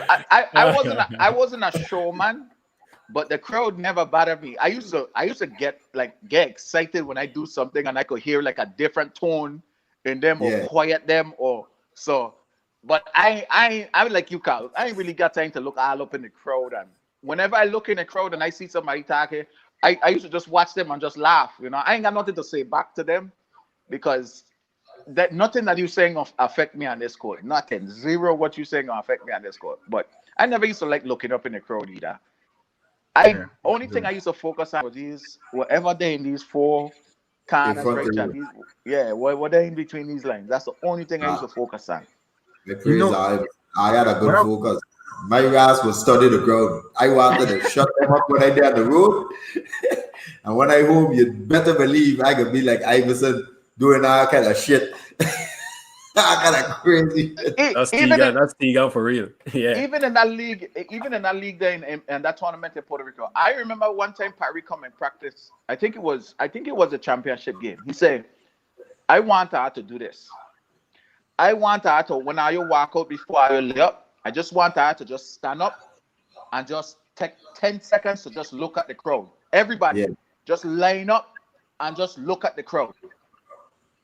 It was for that same reason, so you could get comfortable with however they're thinking. So when the game start, that ain't gonna phase you. I remember that day. Yeah, I remember. You know what I like about playing overseas though? When we exchange, I think we're playing Colombia. We were playing Colombia on one of them teams. We exchange our sneakers for their socks. You remember that day? Well, I ain't trading my sneakers for no socks. Yeah, because you start across the street. What kind of trade that be? No, I used to trade shirts. I never trade my I changed my sneakers. Yeah. I used to The socks. I had some Yankee baseball jersey, like some. I wouldn't say it was special made because the champs had them. I had like all colors. You check.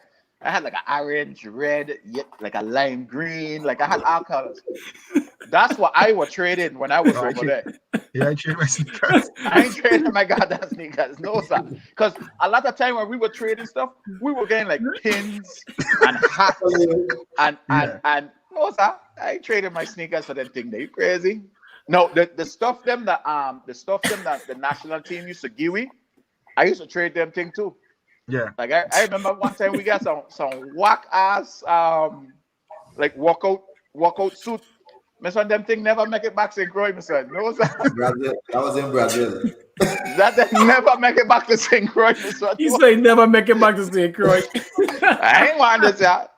We had some stuff in China too. Like they had give me some stuff in China. And they give you a bag, jerseys. Right. Them thing never make it back to St. Croix, Mister. You know what they want to tell I was that, everybody asking about the All-American game and what happened with that there, right? So this is what happened with the All-American game. When we have forfeit those games in high school, so man, you see the band I had 1780 as the points, right? 1,007. That was the points, but they take away 8.8 games, which I scored 20 points a game. So I would well over 2,000 points, right, in high school. And we play a dude named Brian Polk. He ended up going to Temple, right? And he was considered player of the year. He's had 2,000 points. I had 2,000 points in 3 years, That's the thing. I had it in 3 years. Wow. He played 5 years and get 2,000 points. You check what I'm saying? So that created like that whole interaction with us losing the games and having our green card issues and stuff like that. People kind of just cast a shadow. So I had an opportunity. I think Chris Duhan or one of them was before me, and they ended up picking he over me because there was so much negativity around me cheering, they forfeited at the game, all that stuff. You know what I mean? So that's because I would then consider honorable mention after that. You know what I mean? Then at this point, I used to do that. They're sending pictures of me in the NBA jerseys. You know what I mean? So it was just weird like that. It was politics again to me. You know what I mean? That's definitely politics. Let me ask you, when you was in high school, how many big colleges came to recruit you? Such like Duke and UConn. I know UConn probably was there. Temple for sure. No, UConn ain't come. Duke ain't come. Everything except those schools. Because Villanova, I wanted to go to Duke, North Carolina. Sorry, UConn come, yes, but they weren't big in pursuit. North Carolina and Duke was the only two that never come for me. You check what I'm saying? But every other school will come to me, but they started to see my bad habits. I remember we then the Disney World tournament, and I kicked the ball to the side to get some water. And the Notre Dame coach said to me, "You can't take shortcuts in life," just like that. You know what I mean? Because I kick it to get some water, drink some water, and he looked at me. He said, "Mr. Hawkins, you can't take shortcuts in life like that." And that fell off the radar quick. So he picked up the vibes that you only do that just so you could take a break to go get some water. Yep. Damn. Yep. That's his. I never forget that day. They look at Carlos. everything, man. So that's Harkin and all the things we spoke about earlier. You think these coaches was trying to pull something out of you, even Tilvester, because we know Tilvester, all of you people Tilvester. He ride who he wants to ride because he thinks he can bring something out of them for the future. He used to ride me too. Not make it hard as you, but he ride me. He also prepared you to come to Murray State too.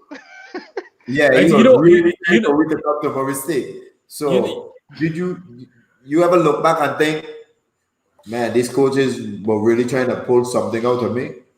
Yeah, of course. I mean, especially now, like with me having a business and being a leader and stuff like that in around here, I just realized that if I had somebody strong to sit me down and just watch my face, because Jerry wasn't enough. You know what I mean? He tried best. I give it to him, and he wasn't coaching it. You know what I mean? But he was still a good leader. You know what I mean? And the guy was a hard worker, but he tried his best with me, and I had nobody that could stand up to me because I was me, and nobody wanted to just get me upset. You know what I mean? They just wanted me to do my thing and bring attention to their wherever. They'll put me on their banners for their gym that's opening and sign me up at a car dealership to take pictures with cars they selling. I'll take my stupidness. You know what I mean? So yeah. Hey, watch out. Sorry, pal. Jerry never tried to headbutt you. No, that head was too big, man. I don't run. Let me show you our vibes. It's not all your fault though. Like they failed you. Like the coaches, I wouldn't say the judge because it sounds like she went out her way for you. Yeah. But all your coaches, all the teams that were recruiting you, all the people that was offering you stuff, they failed you. And it really ain't your fault because you was a kid, man. Yeah. And like when the right people in your corner, you wouldn't be getting away with the stuff them you getting away with. No. When the right people in your corner, like, because everybody got a discipline to they don't need that. But when you have a child that you could see the talent in him, and but he need guidance, so you gotta do everything. Like Mumba said, this is a kid that can't ride because I could see that pushing him the other way. No, this is where I gonna show my coaching skill or my empathy or the love that I have for this kid that wanted to be successful. I got dial it up, dial it back, and switch gears because. And that's true, not that you said that, because one thing what I didn't realize, my mother never tell me she loved me, never. Up to this day, never said, "Carlos, I love you." And that's why I navigate a woman so much early in my career, because every girl loved me, right? And I find comfort in that, you know what I mean? And that was why I was looking for somebody to just say, "I love you, Carlos, let me hold you and take you there." Nobody was strong enough to do it. And yes, I blame myself, right? But at the same time, like Punk said, if I had some manly figure or some woman figure that would just stand up to me and just watch my face and say, Mr. Branch used to come through Elena and beat you with a stick. You know what I mean? I think like somebody to come keep me in line like that. That man ain't no Branch. No, they ain't no Branch. Because I tell you, right? I used to walk into gyms with Jeremy, and Jeremy tell you this. We used to walk into gyms, either we playing or we're not playing, and you would hear the gym gasp per ear because we walking like, oof, like he there. You know what I mean? It was like weirdest feeling, seriously. And these is gyms full of people, and they go, oof, you hear the silence come down. And we just walk in the gym to watch somebody play, or when we play, the thing sell out, or we walk in to watch scout a team, and everybody gets silent. So that's why, and that was just me being me. I had no guidance. I was living on my own at 16. And when I leave St. Croix, I was poor. Then I come to Delaware in 9th grade, and I gain everything I want. I couldn't control it. I couldn't control it. And I always say, I couldn't control it. Carlos, no, you're an adult now, right? And you've been through what you've been through, right? Now, if you see a kid going through what they're going through, like what you went through, what would you do? Would you talk to that kid? What would you do? Yeah, I would take you on. I try with plenty of kids, you know what I mean? I try to take that under my wing, and plus I had to tell my experience, you know, and I give them one thing kids like is facts, right? You show them facts, you show them videos, they're like, what? I gotta listen to this man. They respect you. You know what I mean? So a lot of them, I always tell them like, dude, enjoy the moment and be humble and take feedback, man. You gotta take feedback because that's the only way it's gonna done. And you know, understand it's a business, but for you to I feel like I let St. Croix down, and I always say to everybody, I feel like this island had so much invested in me that I went up there and just become a knucklehead, right? And that was the next best thing. And I know a lot of people would say maybe there's other people, but I will for fact the next big thing. You know what I mean? And nobody could take that from me because I know it. And they would tell me, you know what I mean? And I just want somebody to know that you got to be humble. You got to understand. You can't connect the dots going forward. You don't look back and say, oh, this is why it happened, right? But you honestly got to stay humble and take feedback because these people, when your day is done and your time is up, you're going to notice that, what? They just wanted to help me out. You know what I mean? So that's my feedback. Just be humble, man. Stay focused and stay humble, you know? You know what it is too is that we are adults now, so we're talking about it, but you got to go back to when you was a kid. So it's the same thing, you know, every kid go through what you're going through and stuff like that. And that's the thing where a coach is so important because when you're a kid, you're going to make mistakes. Your mentality is not advanced as an adult. You're adult now, so you know that you won't make the same mistake. If you could rewind your life, you know what you could do to make it better. And that's where a coach comes in to help you out. And that's why it's so important to have a coach that actually care about you as a person. The coach, like a lot of the coaches, some coaches care about you as a person. Some just care about you getting them to where they want to be. And that's just the reality of the situation, you know. But it's a sad story, man. It's a sad story, you know. But did any of your coach, like, you could really say that, man, they did everything that they could have done to get me to set me up where I could be successful? But I know you say you was a knucklehead, but I haven't heard, like you said, like much where there was a coach like really like fighting for you, like really, man, they at your house every day. Mr. Carlos, come do your homework, or you ain't gonna be lying no more. But you were finding a way to like run away, or it just seemed like they just gave up on you from the jump. Or they didn't care. They didn't care, man. Right. They didn't care. If you're a coach, you care, man. If you're a coach, you care. There was one, but he was my AAU coach, right? But I only saw him when we was traveling for AAU, and he was trying to stay in my ear, but he wasn't a presence, right? And you know, one thing, me and Jareem actually live in our own house when we were in high school because the judge lived across the street, and we had a 3-4 bedroom house to ourselves. Because why I don't know is had people from St. Thomas there too, and the same program that we were in, but they were in college. So we used to play with these men all the time. So when they leave, right, they move out. It's just me and Jareem. So it wasn't a stopping we, you know what I mean? She'll drop us food at the house and point in the door. We'll come out, point in the fridge, and we done it. We go to school ourselves. We doing everything ourselves. Nobody was really there to stop anything, you know. It was just. Who was some of those guys from St. Thomas? A dude named Rudolph Stevens, from St. Thomas. He was a little older than we. He was way older than we. I know. You know, and Rudolph Stevens. They call him Duffy. No, Bubu wasn't there. No. What Bubu real name? I forgot Bubu name. I thought it was Bubu.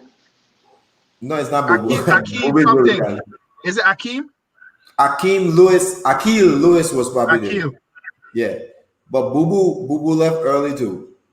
Bubu was a but I think Bubu went Miami. I think some of the, like, it was Bubu, Jabari. Yeah, you're right. I think all of them went Miami that year. You remember Goro from 13 to 16? The big license for St. Thomas? Goro. I remember only big like skills. Lee Butt. You talk about Lee Butt. You talk about Lee Butt. You talk about Lee Butt. Yeah. Lee Butt. I used to call it Goro. Yeah, Goro. Yeah. Oh, okay. Goro as a Mortal Kombat. Yeah. Okay. He but when he went Miami, he destroyed his leg. That any career. I don't know what part of his leg he destroyed, but he mashed up his leg, and he just stopped playing football. He stopped playing basketball because that dude was a man. Yeah, child. He's a monster. Yeah. So I think he mashed up one and he leg them, and that's that. The end. He never played. Him and Jabari from Rock that I felt was sure. He was a sure Division One player, but Jabari was a sure NBA player. Jabari, I don't want to hark at him. Somebody said Rashim is Bobo. It's First name. Bobo first name, yeah. Oh, that's that gotta be Lorena if we can see her name, but No, that's that's Shiniko. Shiniko. Oh, that's Shiniko. That's Shiniko, But yeah. Oh, bless up Jabari Shiniko. was a sure NBA player, just like you. Jabari was a sure NBA player from St. Thomas, just like you was our sure NBA player from St. But I remember Jomo Duckwell. Yeah. Well, yeah. Remember Jomo was in Elena with we and Jomo left. Yeah. And Taddy, the one dude went to Bethune Cookman Park. You might know his name. Toussaint. Toussaint. Yeah, So you did do because I was telling them, man, Jareem them when Jareem were playing that I could have swear Toussaint were playing when we came, me and Johnson came and watch you play. Yeah, that's who we play against. That's why I tell Johnson. That's why I tell Jareem. I know. Yeah, that's who we beat. Yeah, we beat Toussaint all the time, man. I know, man. I won't Yeah, forget yeah. it. Don't talk like that, no. Don't talk reckless like that, no. Come on. Have Toussaint some was respect good, for though. the- You know, have you some know, respect. Have some respect for the Have some respect for the Wildcats. you know Let me what's say, crazy, let me say Carlos? something. Mumba Carlos, was there man. when you play, Yeah. Yeah. but I don't remember seeing Carlos. Mumba. No, I Remember remember. that was a Simba. We gotta keep it in the Simba family. Let me be easy. Yep. Them two went out. They never went class. They only show up for lunch lead. We got Yes, man. Yes, man. Hey, no, hey, be careful talking like that, you know, Tegan. So you won't be welcome past Wim. So be careful. Be careful. Have some respect for Arta. No, if our lunch league was like ours, you would understand, Tegan. Yeah, you would. Our lunch Trust league me. was like ours, you would understand. You would understand. You won't When miss you it. hear my story, I didn't even play ball until like eighth grade. So it's not much in terms of early ball for me. It was all about soccer for me. Luckily, I catch Carlos them on my late end, but I had one move, Carlos. You remember that? Round the back. That's it. Yeah. When I tell you, Round the when I back. tell you, Tegan and Arta, only one person could have do that on the team. Me. So that. Like me. was If you? you ever Yeah, that was you. if you ever go wrong the back, or you on the bench, like Valence, Frenchie, all of my used to be trained style. And coach used to be like, you don't do that horse shit on my team, and put a man on the bench. But when I do wrong the back and wrong around the back pass and then think that he ain't pulling me out. You crazy? we trying to win this game by 100. Facts, Dwayne. Facts. We ban a man. We ban a man from West. Okay. Yeah. How much national team you play on, Carlos? I know you've been Puerto Rico. I know you've been Barbados. That's that them the only two. Yeah, I was supposed to play. Okay, so I tell you one more thing. I was to play with Iowa when I played the Dream Team. So Uzi said, "I'll pay you to come," and I said, "Okay, Uzi," and buy the ticket and everything. I couldn't find my passport. Oh gosh, Carlos. My God. Carlos is a headache right there, brother. I know Uzi has to Jesus Christ. I'll pay you when you get Mackin. And just I said I couldn't even find my passport. I said, "Oh God, Uzi, I can't find my passport." Then he went an extra mile to say, "Okay, go Philadelphia and get real quick." I said, Uzi, man, me just coming, man. That's too much work. Oh God. Seriously. That's the stupidness, man. One We thing, love on that team. right. One thing I would say, bringing up Uzi name and he like Uzi them did a lot for us, you know. And I don't think Uzi don't get the type of respect that he deserves sometimes. You know what I'm saying? Like I just remember when I think I became an Uzi Raider. I was at a Manly game playing for Top Guns, and Uzi came to me after the game, and that's how I make my first trip. Like I think I don't know if we are win championship or that year or whatever, and that's how I made my first trip to Venezuela. And Uzi just tell me like like you said, Carlos, all you gotta do after he realized you ain't got your passport, well, be here. Yeah, and he gonna make something happen. You know what I'm saying? And that's exactly how I ended up, because I think we were leaving like the next week or so to go Puerto Rico. And Uzi said, well, you gotta be this place, all these places. I ain't coming up with no money out my pocket or whatever. He's just telling me to show up. Yep. You know what I'm saying? I remember doing the same thing when my when my passport had expired, and we were going. I want to say we were going to Cuba, and so before I came home, I had to spend 2 nights in Miami. Yeah. Yeah. So I spent 2 nights in Miami. He got a hotel right next to the embassy. the embassy building, and we was when I tell her there's a line going out the door from the embassy building for people waiting for passport. I don't know how Uzi did it. We went straight up to the front of the line, get our passport, take our picture, do everything, and walk right out the building. By lunchtime, we get our passport. Yeah, it's funny sad because we're good. I said That's bogus. That's bogus. bogus. What you saying? No, that ain't bogus. That's Kev. Kevin Covey? No. That's bogus. That's bogus, right? That's bogus. You sure? Yeah, that's his name. That's bogus. Oh God, Tegan. That's his name on Facebook. They got Kevin. They got two Kevin in them.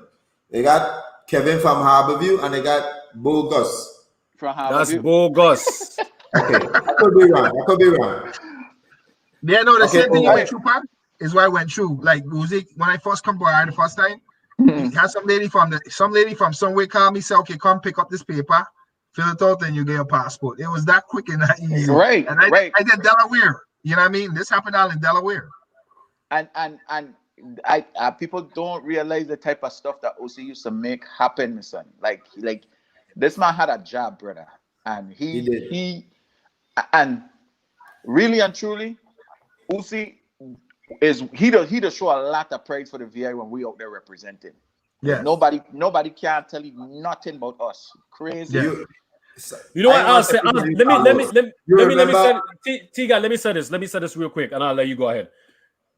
100% correct, Pang. You know what it is, and I think the problem is too with a lot of people is that some people have good experiences with some people, and some people have bad experiences with some people, and that's just the reality of the situation. And I think that we just, if we have good experiences, we just gotta respect the fact that some people had bad experiences and some people is just outspoken, man. You know what I'm saying? And I'm not trying to like diss Uzi or anything like that, but that's just the reality of the situation when it comes to that. A lot of people had bad experiences and a lot of people had good experiences. Make sure you say your bad experience when you get your time. No. Oh, I don't. Okay. No, I'll say this right now. I don't have any bad experience.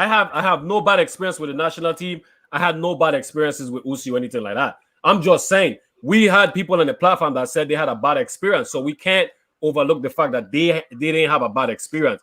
Again, I'm not dissing Uzi or anything like that, but we have to be respectful. Mine was bad, but let me tell you. Yeah, no, but real time. I've spent enough time with Uzi. Tegan, go ahead, Tegan. No, go ahead. No, go ahead. No, I have spent a lot of time with Uzi. I mean, look, you can't be.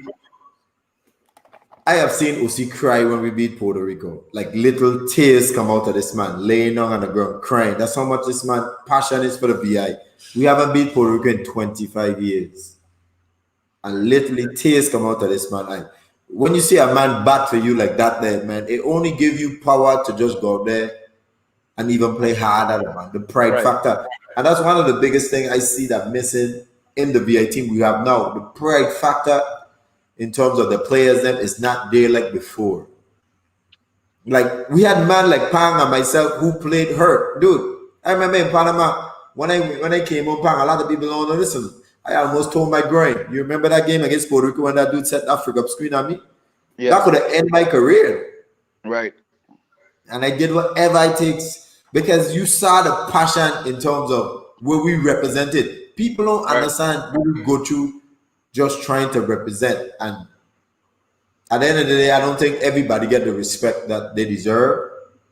But Uzi, he might rub a lot of people the wrong way, but he did a lot more good than he did a lot more bad, and people need to respect that also. And that's just my only point. Yes, I didn't say he didn't do a lot of bad. He is very headstrong. He definitely will tell you what you feel like telling you. Ronnie same way, rest in peace. But at the end of the day, the Virgin Islands in a lot of these tournaments, and we play on the VIT, we had no place being in those competitions. Yeah. Practicing with 2 weeks, playing against guys who are literally $5 to $10 million players on the court, and we can't even make $1,000 with food stamp on the VIT. Come on, we had no place made there, and we beat a lot of them. Yeah. We should be proud of that, and that's all I'm saying. We should be proud of that. When you be in our career, we don't beat Canada, Argentina, Mexico, Puerto Rico. We trash DR a lot of time. Cuba. Trash. You know what I'm saying? Cuba, we trash Cuba the same way remember in Mexico, Pan, we trash them. Yeah. We trash a lot of teams that is multi-million-dollar teams. So, I mean, what else you want? What else you want? No, well said, well said. Like I'm always say this, man. I'm gonna keep it 100 on this platform. I'm gonna be honest with you 100%. All of us is friends here, right? If I see somebody do something wrong and they do something bad to somebody, I'm gonna call them out on it. And that's just the reality of it.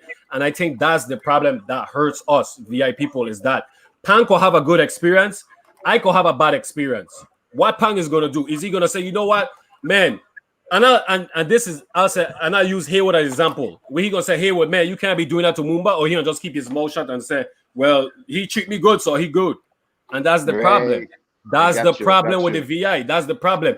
Zorro said he had a bad experience, right? He had a bad experience. He's a goat in everybody's eyes. He had a bad experience. You know what I'm saying? And again, it's no disrespect to Uzi or nothing like that, but we just have to be honest. We have to be honest, and we have to keep it 100. We gotta keep it 100. I have agree. to keep it 100.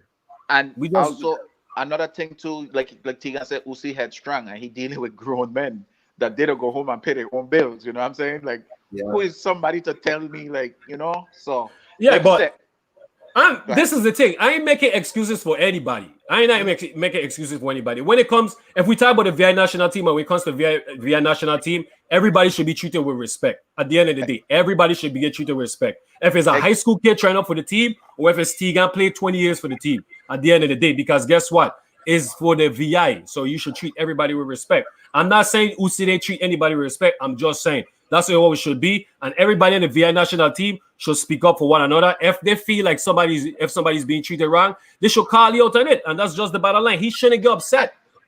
I think, you know what I think? I think Mumba should be episode 42, Pam. Something going there. Something going on. Listen, I'll tell you this, right? People can say, "Oh, Mumba, I had no bad experience with the VIT." Me and Sylvester understand had a conversation after the trip, a man-to-man conversation, and we went our separate ways. And he followed me to JUCO. I have no ill will. At the end of the day, is this: everybody's their own person, right? So you decide what's your what. What is your what as a human being? What is your what? I know what my what is. My what would be different than Pang, different than Tiga, different than Carlos. I know my what.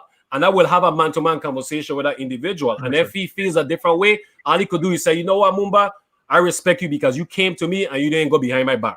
And that's it. Yeah. And for you, Carlos, because sorry, Depan, for you, Carlos, because this is about you.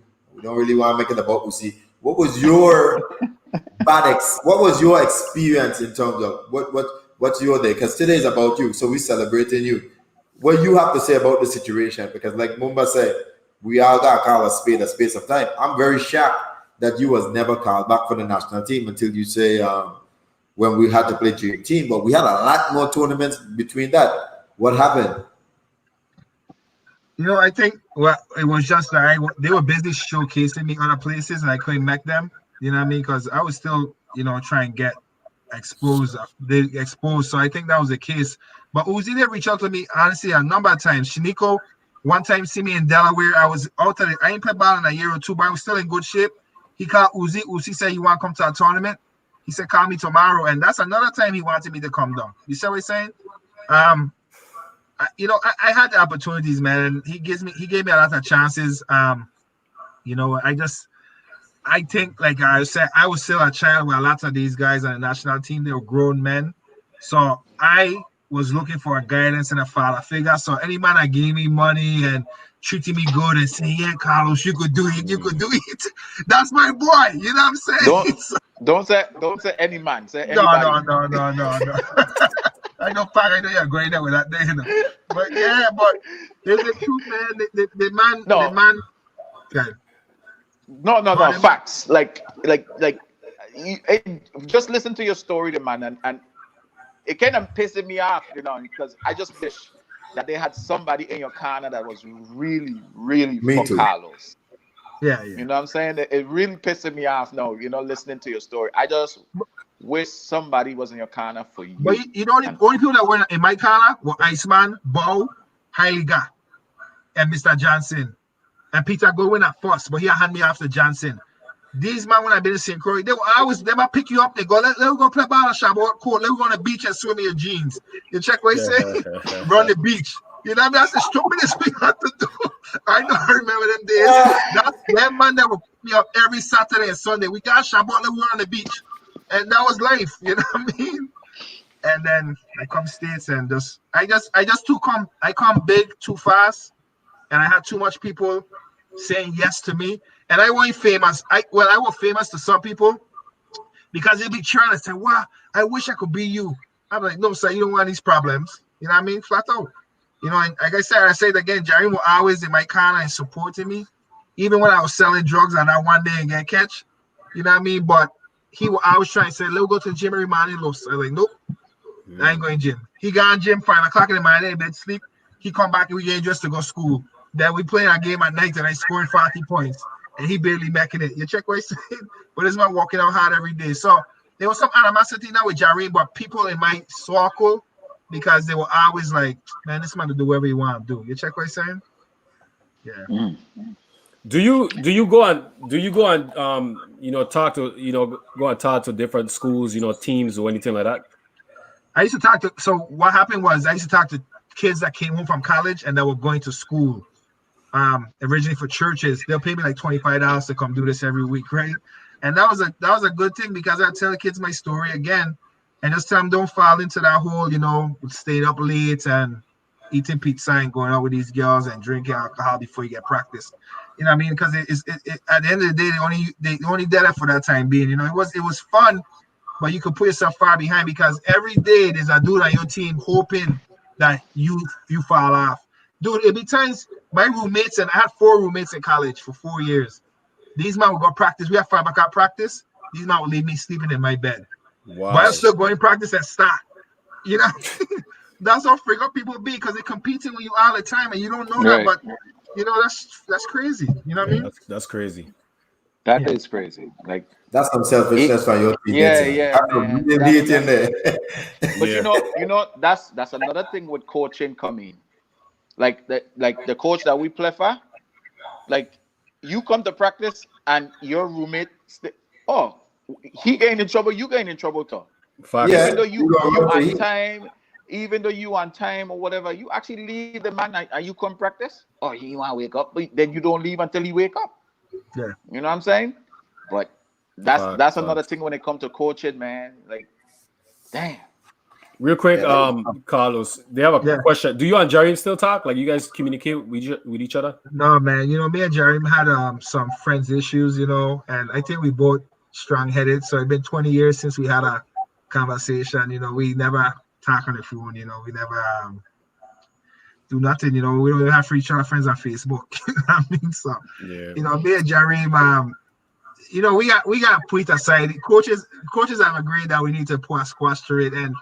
Maybe that was a good time, and I think, Jerry, we can reach out to you, we could talk. But yeah, we haven't talked since we left high school, and we had some issues, because it was just how we're men, right? And again, I stubborn and ignorant and just do whatever I want to do. And I do the man wrong in a way, you know what I mean? So, that's kind of how it is. Well, we could get Dr. Phil episode and go ahead, Pan. I don't even think that needed because hearing how Jarim talk about you and his episode, I don't think that's a problem for Jarim at all. Yeah. You know what I mean? Another we are adults and we put childish things away. No better time right now that both are. I just link up, and we can learn from our mistakes and move on because it don't make sense holding on to something that happened down there 20 years ago. So yeah, true that, Tegan. Well, hopefully you guys could, talk and stuff like that. Like I said, if we need to do a Dr. Phil episode here, we could. I won't mind. But it'd be nice. I just joking. If you do like something where the coaches, I think you do 5 people or 6 people on this platform. If you get another one, and just bring back Bo and Pop Man and all that man, and we are there, because these men pack a lot of people's lives, especially mine. You know what I mean? And I wish Mr. Johnson was around still. We could talk about that and. Have a little reunion. Even a game in St. Croix, we could play a little stupid 5-on-5 game with legends. You know what I mean? So Bo is definitely one of your biggest fans. yeah, for Bo is my sure. boy. Yeah, Bo used to talk about you all the time, son. And yeah, that Bo was my boy. could that Christmas pack, and you say you need a rate from West, he gonna come and get you. Yeah, Yeah. yeah. But Bo was true to all of us, though, man. Bo really cared about us. You know what I Facts. mean? Facts. Yeah. That was a good person, man. He's a good person. I just on record, even though we might do a little game, not that we want nothing with Coffee, my son. Coffee still look like he can play 20 more years. So if you come home and you think you still better than Coffee, Yeah. you change your mind right now, okay? I ain't people playing, are- so I telling You her right want now. that I ain't one. playing no I tell you basketball. right now. You He ain't played my want that. league. He played my league or something, or he just playing? He just don't age.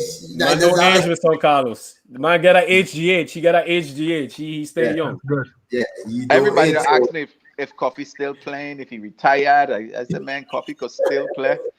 Coffee just what a hurricane that came that he didn't go back after the hurricane. Irma? Irma retired Coffee. Yeah. I think Coffee was supposed to go on the plane the day of Irma, and Yes. and he couldn't go because of the hurricane come, and that was it. That was it. Co- But Coffee said, rest assured, he still can play. He still can dunk. He still can touch the top of the backboard. He still can shoot. His He handles get still could better. dunk. He's He still smarter. could dunk. It's nothing you can do with Coffee. It's nothing. I believe you. You Yeah, can't do nothing. When I dunk, like Coffee also. when I dunk right, and I got ice my knees after I dunk, my son. I gotta go home and lay it on me. I'll take my stupid. Not I'm even done with dunk. that. I done with that basketball, brother. I done. I shoot that jump shot. I get home and lay down. Yeah. Dunk. That thing got hot. I hearing all these I man play. talking, me son. These basketball This is what I players. got the whole show. Yeah. Like the Yeah, Raider said, Bomba. the old man podcast over here, brother. Yeah. I need to get out the chair. After I play, I tell you that my car is the driveway is about I'm probably about 15, 20 feet from the front door. Man, it take me a good 10 minutes just to get from the car to the front door, you know. When I finish Because my you're bath, sitting there for a while, right? what? Me too. It'll I don't take mean- forever for me to get out the car, and Yeah. I rocking back and forth Yeah. just to get Yeah. to the door. Those are, Because but Look at my peers, man. My peers struggling, man. Look what basketball did to my brothers, brother. Jeez. I swear my knees are gone. One time I went to the doctor, he laughed after me. I said, no, man. I just thought that's why I get in the gym again. I started working out a lot. But before then, because I would lay on the ground and cry, my back would hurt me, son. I just tell them on Sunday, I go to block somebody running, chasing them down on a fast break, and I go to block I jump off my right leg. Now when I tell you when I take my left leg off the ground, it feel like I leave the bottom half of my leg on the ground and my whole body. I just terrible, felt it, man. I really felt it like pop. Yeah. And Wow. and it felt like it popped and just went back together. However, like it went up like this and come back down like that, like together like that. That's how I felt, my son. That's And, like, scary. it get like the fence. I kind of like hobble like in the same motion. I kind of like jump on one foot to the fence. I'm like my body pressed against the fence, and I just grab my leg like this, yeah, and I won't move. I would not move. I started to laugh, but I'm sorry, but it's so funny you describing it, brother. I would not move, and I did like this. Oh shit! Like I holding my breath because the pain was so much. I was like, all of my like run, come, my son. I don't tell you don't play, and because everybody, I had telling them I was hurting from the weekend before, so they were telling me to sit out. But I have feel good like to play, but them man like come put my arm over the shoulder. But God. That's it, Pan. man. That's it, Pan. No more. But No but more. the pride in me. I was like, no, sir, can't back off the court like this. And I walk off the court by myself, but that shit are hot, my son. And I tell her that was pain. Oh my God. It kind of feeling a little better today, but I gonna take some weeks off though. Take some months off, brother. No. Can't be that long. Okay. Hey, we looking for a next host, guys, because I know Pan gonna be out in a couple weeks. Hey, So if I got, he won't be able to do it. He can't bet in me. if I gotta be like this, yeah, and my leg up high for the whole podcast. Hey, we doing it back. I ain't missing the podcast. Crazy. I should have really went to the emergency that day though, because I really need to get some X-ray done on my knee, them both of them. Yeah. Now, Carlos, let me shift it back to you. So we done past now your career, your regrets, stuff that you have done. And you mentioned after the show that even when you was in your 30s, teams were still coming to actually play. You like to share some of that stories? Yeah, so like when I play in this league in Philly, and the a guy saw me play, and he said, "You gotta go somewhere with that talent." And I said, "For real?" So he had two agents call me and gave my number. I thought they would BSing me, but they called me and they real strong. They was like, "We can get you." I said Europe, or he said China. I wanted to, or Afghanistan. That's what it was, Afghanistan. I said Afghanistan. No man, me going to Afghanistan. You crazy? Good decision. I have never heard a lead in Afghanistan in my life. Yeah, but that's what he was telling me. And I said Afghanistan. He was like, "Yeah, we can get you travel for these teams." So he gave me a conversation with a China team. I think with Afghanistan. I think with Afghanistan, because that's what I think he said. And I just said, "Oh yeah, I don't. You know what? Me get energy. Me want to get in shape no more. Me want to do it. Me like it." And that was it. Then my children see me playing this little pickup game, and my children said, "Dad, you should try for the 76ers the G League team." So I said, "Okay," because $100, $150 to sign up. Then the lady that know it, I know she was inviting me to try it with them. And again, I turned it down. I was like, I just don't have the love and me have the drive for it no more. You know what I mean? Because I started regretting basketball. I didn't play by myself, and I hated playing in gyms because everybody like, "Man, you should have went to the NBA." Picture going to every league that you play in Delaware, and that's what everybody's saying. Yeah, What you doing around here? You should be in NBA. I hated that. That gotta be annoying, listen. Yeah, Because it was the worst thing ever. And my poor son reject basketball, but he said, "Dad, I can't walk in your shoes." You know what I mean? It's just too much pressure for he. He see what happened to me, you know what I mean? And he's like, "I just don't want to deal with it. I don't want to be like Carlos Hawkins' son." You know what I mean? That's how bad it was. He just terrible, couldn't, man. he didn't want to deal with all that pressure. Tough. Yeah. What about your daughter? You got how much kids you got? 2 and 19. Well, I got 2 that I know about. That's why. God. I got 21 and 20. You know what I mean? I probably got some kids in Japan somewhere. I mean, Wait. Carlos, you say you got a child that's 21? at 20, yeah. Oh, you had a child at 21. I thought you said you have No. No. My child is 21. Your child is 21? Yeah, my daughter is 20. Oh, yeah. I did. But that's what I tell you. That's what happened when they tell me to sign over my rights to that. My first son, they was like, "Sign over your rights." I said, "No, sir." To who No, though? sir. Who they were saying sign over your rights to? Me, because they were telling me, you know what? Don't. No. Sign over your rights so they could go and live with who? No. Sign over your rights to have nothing to do with them, the child. Yeah, like let them go. Yeah, let them go. Focus on your career. Correct. The exact words, I never forget it. Your future earnings will pay for them. Just sign over your rights to them. Don't have nothing to do with them. Don't have no parental obligations to them. That was the thing. Yeah, picture that. And I'm young. I said, Delaware really failed you, mister. It's crazy, man. Crazy. And it shows how nasty the game is. So you got have people in your corner, and that's the beauty about LeBron. Like what you see, because Carlos, you probably were going through the same thing. LeBron, not as big as LeBron, in terms of the exposure, but he give you like a little microcosm. But LeBron had strong support around him. You know what I'm saying? If you had that, you never know. If I had a father figure, right, that was really in my life, I'd have been in the NBA. I just needed a man to just take control of me and somebody I scared of. Somebody, you know you needed somebody, not a man. Somebody, anybody. Yeah. Everybody tried, right? I give it to them. They tried, but they just give up after a while because I was gonna do anything I want to do anyway. So it was a frig up thing, man. But I don't blame them at all. I'm happy that I went through those experiences. It took me 5 years to accept I blew my NBA career to a point that I didn't even want to go St. Croix. I was scared to go St. Croix because I'm like, everybody gonna see me. That's the basketball player. I should have been in the NBA. Me didn't want to hear that there. You know what I mean? That's the truth. So now I accepted it. So this is the first time I ever half this stuff I hear it. Nobody ever hear it except people that's close to me. You know what I mean? Right. And you know what's kind of crazy? If you are continue playing on the BI team, you would have easily played overseas easily. Right. Easy. And the fact that you didn't get to because a lot of people, especially we grew up in the VI, we only see NBA as the height of the height. But as we start going into the sport, like Coffee and myself, and we realize, but wait, you can be just as successful playing overseas like the man in the NBA. The NBA just get the most pub.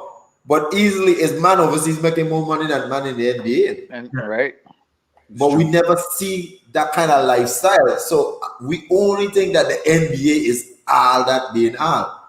But when you go overseas and it's tax free, and your first paycheck will be down there $100,000, a normal man in his regular job ain't making that in the whole year, and you realize, damn, is money out there to be made. And I think if you had the opportunity to continue playing on the BI team, you would have got that exposure, and you still would have been a professional. And I believe if you had went that route, an NBA team would have still come and get you because you could still go from the overseas to the NBA. But you just continue.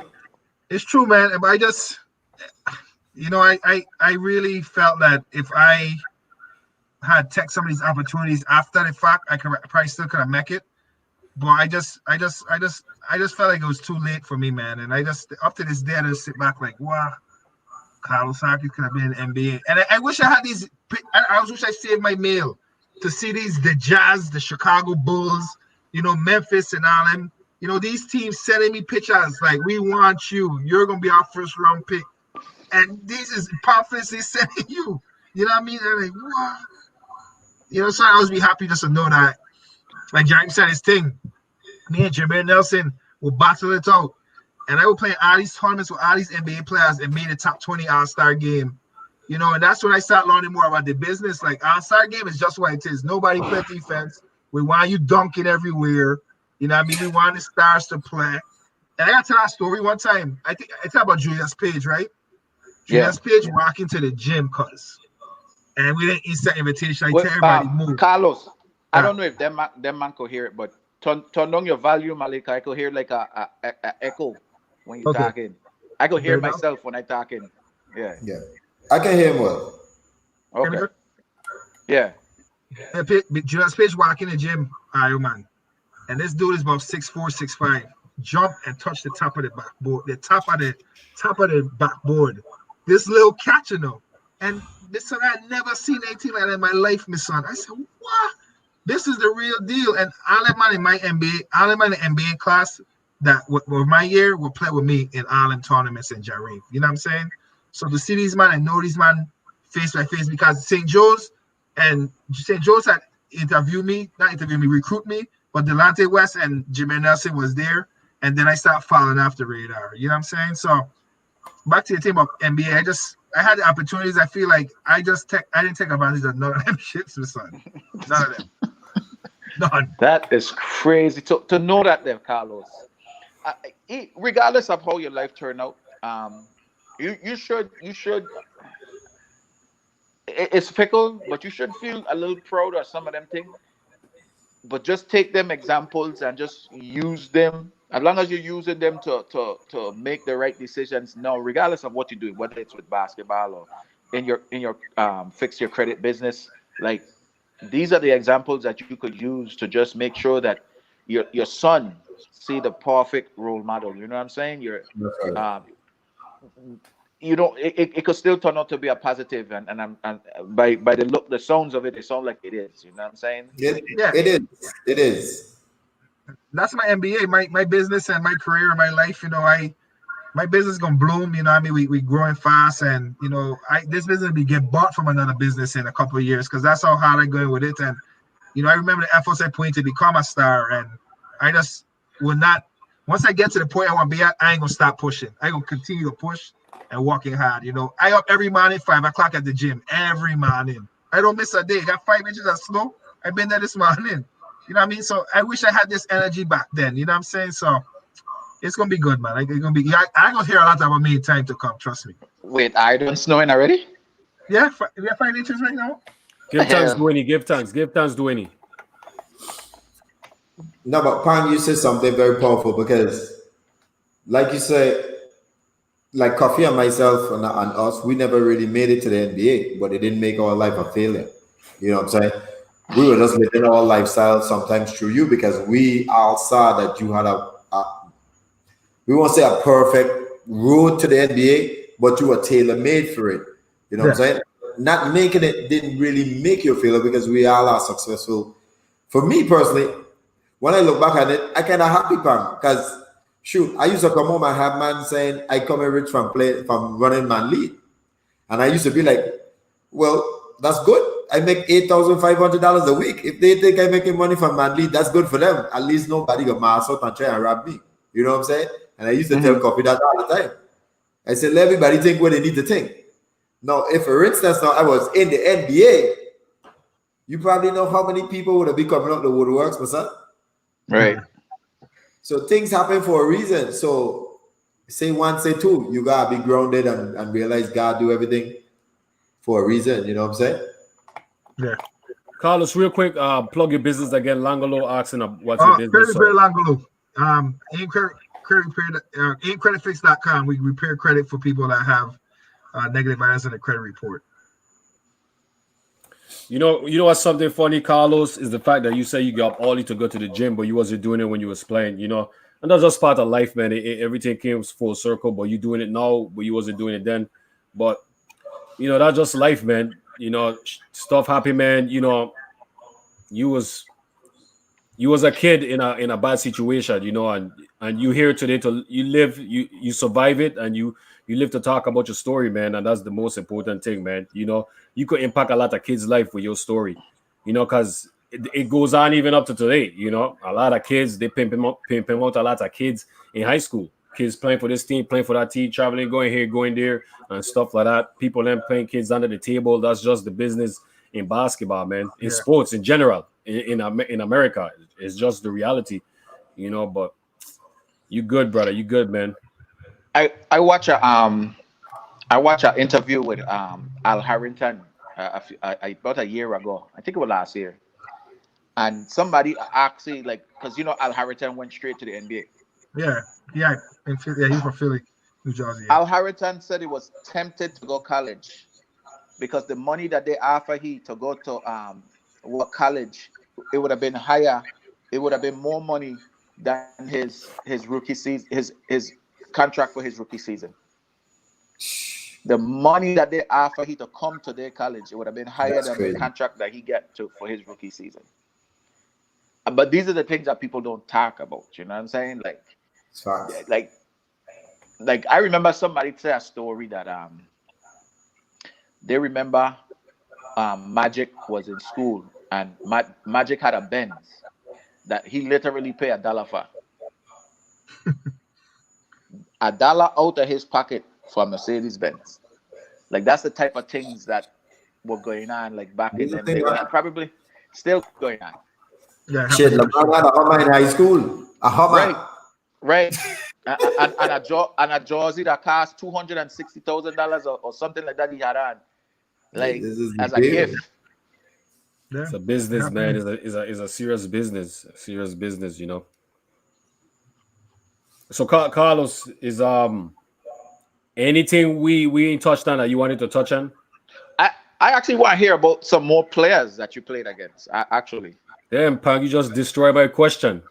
No. Your question was for he to talk. I actually wanted to hear him talk about more players, because you remember Jareem called some names that Kyrie Irving. You played against Kyrie Irving. How was that? Yeah, Kyrie Irving, TJ Ford. Al Harrington playing the tournaments we play in. I think when I talked in the 15, I played against Jared James. Who else we play against? We played that dude that went Villanova. No, he went to Indiana. How was your matchup with TJ Ford? Because I played against him also. He was good, man. They beat we. He was good though.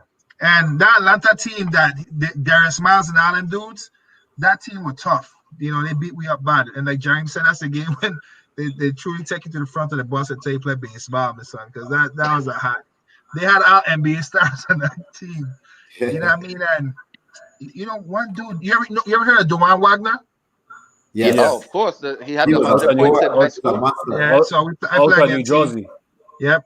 Andre Barrett, Omar Cook, Yep. Talik Yeah. Brown, Yep. all All them those cats, guys. all them dudes. And it's funny because when I play against Allen man, and Allen man would dap me up after a game in Jersey or in New York if we went up there. No, We were cool. they respect game.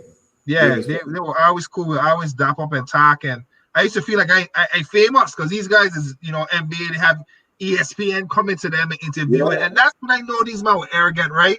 Because they'll turn on interviews from reporters. When I say, come, interview me. These men saying, I go into the locker room, man. I done. You know what I mean? It's crazy. Yeah. So that's to them dudes. Yeah. You want That's me? the names I remember. Huh? You want me to give you a little nugget about TJ Ford, Pat? Go ahead. When Shoot. TJ Ford came, remember he was the best player in college. He was at Texas. I was a senior in Jacksonville. He was drafted number 1, something like the first round. He got played a year in Texas. He was one of the best players. When they interview him and they ask him who was the best guard you play against in the whole NCAA, he said it was me. Because I dropped 28 on them, man. We played Jacksonville, them guys, Texas. Yeah, video. And they beat me by 6. We got to find out video, Tegan. No. I ain't doubting the Carlos. No, that's something that needs to be treasured, brother. Real talk. Google it. Because they beat us 96-90 in Texas. And when they interviewed you after the game, he said that was one of the best point guard I ever played in the whole NCAA in my freshman year. And he got played a year. You know else who was on his team? You remember Ivory, who got drafted but he was with Kevin Durant them in OKC. He was the primary defender on me. Oh, yeah. I destroyed Royal Ivory. I destroyed him. Royal Ivory, yeah. I destroyed him. When I tell you, destroy him. I didn't even know I played Texas. Let me tell you one thing that's funny. So when I was like junior high school, Nick Anderson from the Magics. Yeah. He had come down to meet me because he had heard so much about me. That was that's serious. He come down to one of my basketball games. No free joke. You ask guy hit the room. Yeah. How was playing against Dwight Howard? How was playing against Dwight Howard? The man was a beast. He was a man child. The man would do spin off the post and dunk on everybody. You know what I mean? The man would just wear above. A lot of them dudes, right? You thought you were good until you went to those big AU tournaments or something. Like, they got these men that were doing stuff that I was just like, well, my piece. And, I's a guy, and I do my best, but, to get a shot block. And these men strong, and I skinny and lanky. And to go up against these men, you leave that game hot. Jerry would tell you, we play a game against them. He cried because we almost win. And we just were so tired. We triple overtime. And they beat we ball. He started balling out with dead tired, I cramping and everything. So I remember them days this morning. So did you have any other good players on your team? I know we were talking all about you, but like it still takes a team to win, especially like a game like that. I went up against Dwight Howard them and almost win. Like, so who else was on your team? We had Brian Polk. We had a dude named Brian Polk was the next big thing. Geneva Weatherspoon was good. He played for Oklahoma. Polk played for Texas. Andre Collins played overseas, so you probably wouldn't know him. He made a lot of money in Europe. He was a god. We had him.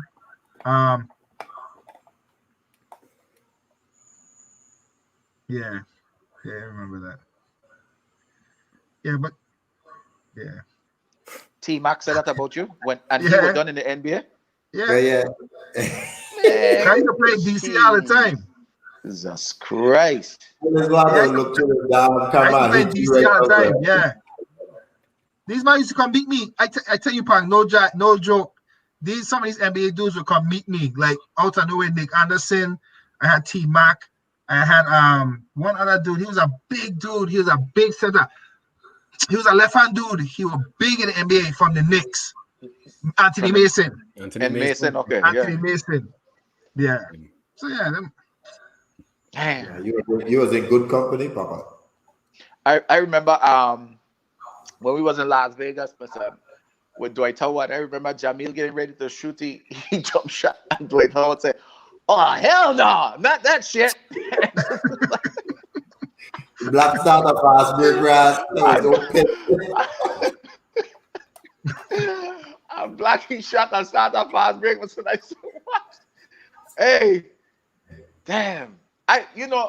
We like the one thing I'd have just wished that we had, son, is just some of them experience playing against some of these guys, where we could just like match up and like a gauge, man. Like to see where we is the man. And imagine that, son, one of St. Croix owns, and you just killing these man because they ain't coming down to dap you up for no reason. No, You know these what I'm man saying? cool with me. Yeah, these man cool with me, man. Man, Yeah. we definitely failed. We failed you too because No, didn't. don't say that. No, you Nah, can't man. say that, man. You No, what tripping happened out. was, Man. honestly, yo, I say all the time, I just got too big too fast, and then I had too many yes men around me. That's all it was. That's all it was. Because I would get, like, who to get locked up for drugs and walk out that court, get arrested, and never even hear anything about it again. That don't happen to a normal person. You know what I mean? They go through court hearings and all that stupidness. I just got too big too fast, and then I made a lot of my own decisions.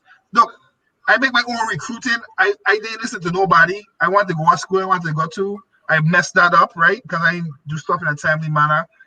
I went to Texas, JUCO. Number 2 shooting guard. Leave that because the man tell me that I had to watch my kid be born by tape when he promised me that he could let me fly back to see my child being born, right? I said, I ain't going home, man. You know what I mean? It was weird. Like that's what I'm saying. That was all me. I was just stubborn, and I really was just moving too fast. It happens to a lot. It happens to a lot of guys, man. Even in college, it's same thing. Even in NBA, guy, it just happens. Sometimes that life is just too much, and especially you being in high school, man. That's tough. That's tough. There's a lot of stories like yours, Carlos. That'll happen a lot that we just don't hear about. Even like your story, like as close as me, you, Antigua, and Mumbai is. I promise you, I ain't had a whiff of none of that you went through. Yeah, nobody never know. This is the first time telling people. I just thought the opportunity came and went. Like I really that's Carlos was good. He didn't get the offers that he probably needed. He went through college, and that was it. I never know you were going through all of this, boss. Never knew that. Because let me tell you how crazy it was. When I graduated from college, right? The only people that were there for me was my 2 children. I had to put them on the fence, tell them hold on to the fence, run, graduate, walk and get my diploma, and walk back and take my children home. That's how much people start alienating me from basketball because they just give up on me. They was on the fence. Their foot won't touch in the ground. They were just holding on to it. They were starting on the fence, just holding that. Yeah, man, but no, that's not serious, man. But what? His life, man. Where the baby mother was?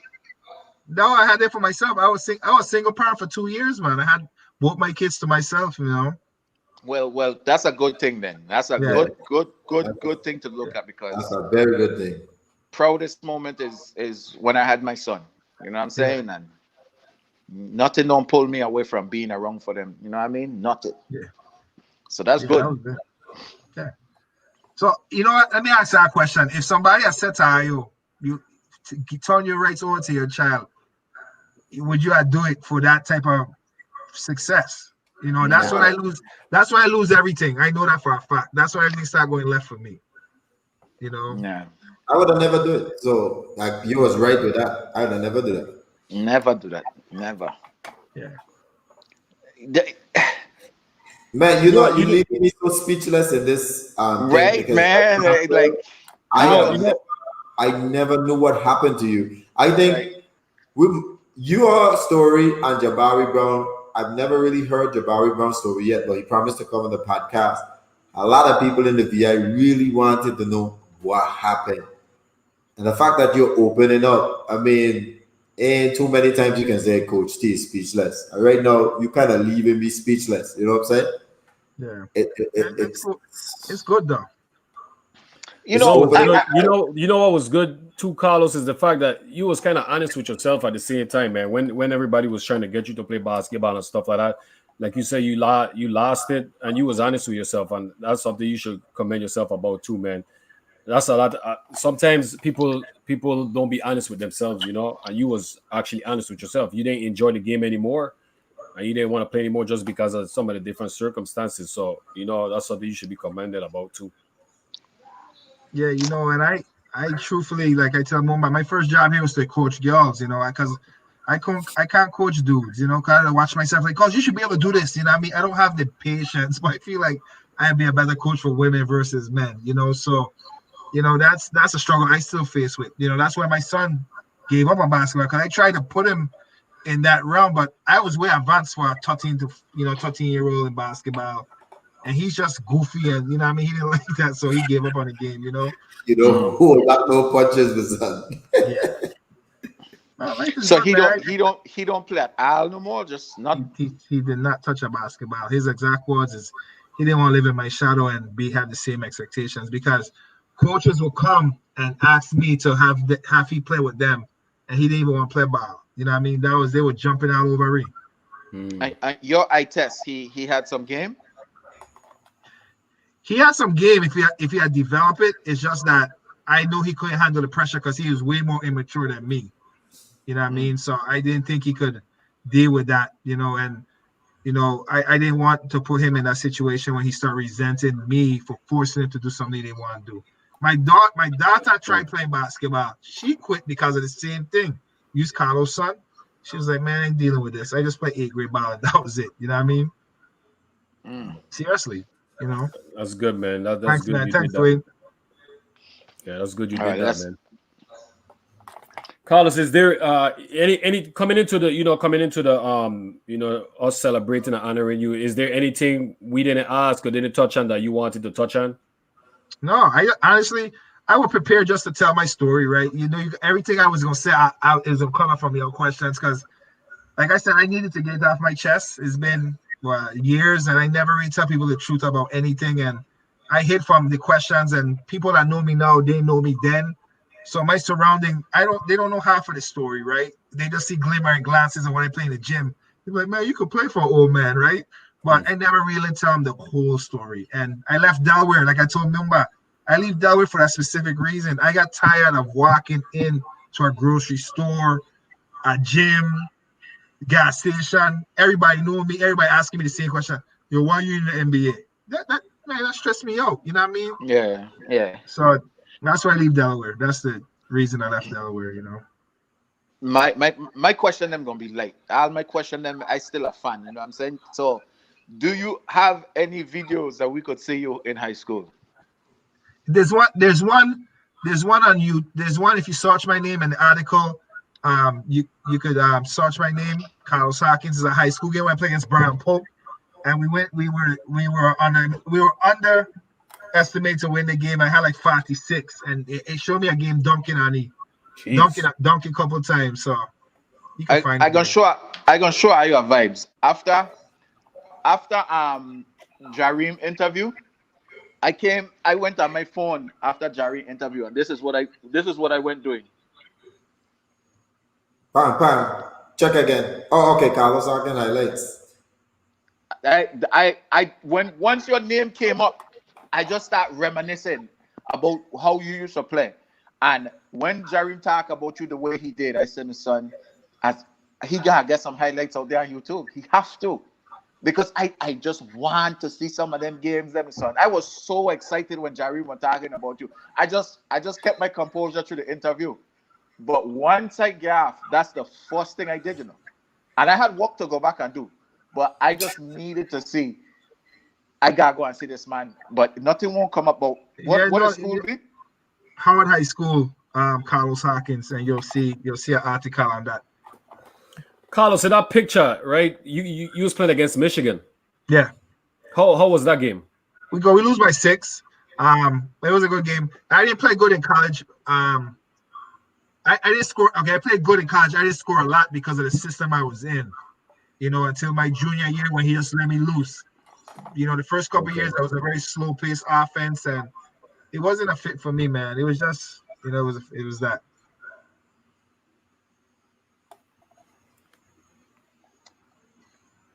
But everything good, man. We gonna exchange numbers before we hang up, and you gonna text me that link. I want you look it up. Yeah, I can text. You went to Southwest?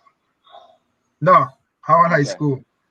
Okay, well I'll let you send it to me. Okay, I want to see that demo. Yeah. Carlos, How much points was the most points you score in a game? 46, like 4 or 5 times. Yeah, Good question.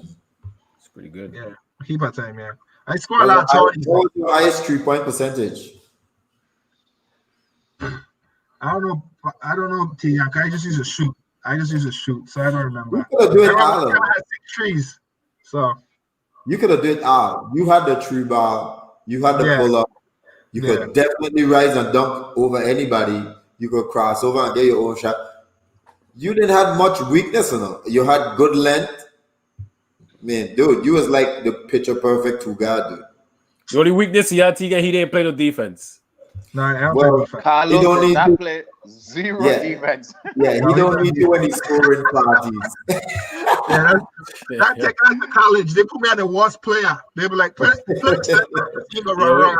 Yeah, we gonna hide you. We gonna hide you. We gonna hide That's you. Yeah. I never play. I never followed that game, you know. Only way I follow is that in Arta. In true high school and college, I never followed that game. I mean, you needed 1 year of complex. That would have changed your life. What was the As a name of your complex, you What was had the to name play of your D. high school? Howard High School. Is the name of your high school? Howard High School, yeah. I just don't know how bad I want to see this video, my son. All right. So Carlos, what's give us your top 5 NBA, top 5 VI favorite basketball players. Your personal favorite. You can't name anybody on the panel. Yes, right. Okay. I get Jomo. Why? Believe it or not, You gotta give us why too? Why? because Jomo was a 6'6" guard, right? And when he went to the States and he come back, the man had the softest jump shot I ever see.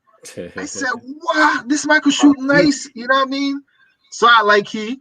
Believe it or not, right?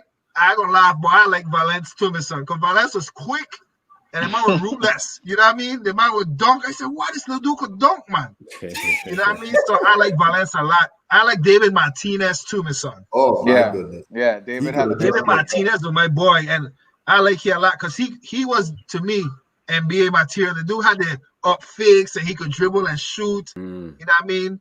And I like Sleepy too. Sleepy was my boy because he was a guard and he had some awkward shot, right? His 1 foot runner. I used to practice that thing faithfully, son. And my favorite of all time, I gonna believe it or not, is Aurora. You know what I mean? Little Aurora. Yeah. That was my favorite of all time. Okay. Because that was the first dude that I ever played against that. They said, go on, Carlos, go on, Carlos. They do quick, and I slammed the ball. And that's when I didn't know I could get technical foul for slamming the ball. The dude let me slam the ball. So I said, what? That's what they do when you do that there. Because Heiliger was my coach at that time. And Raul was playing for some other school there.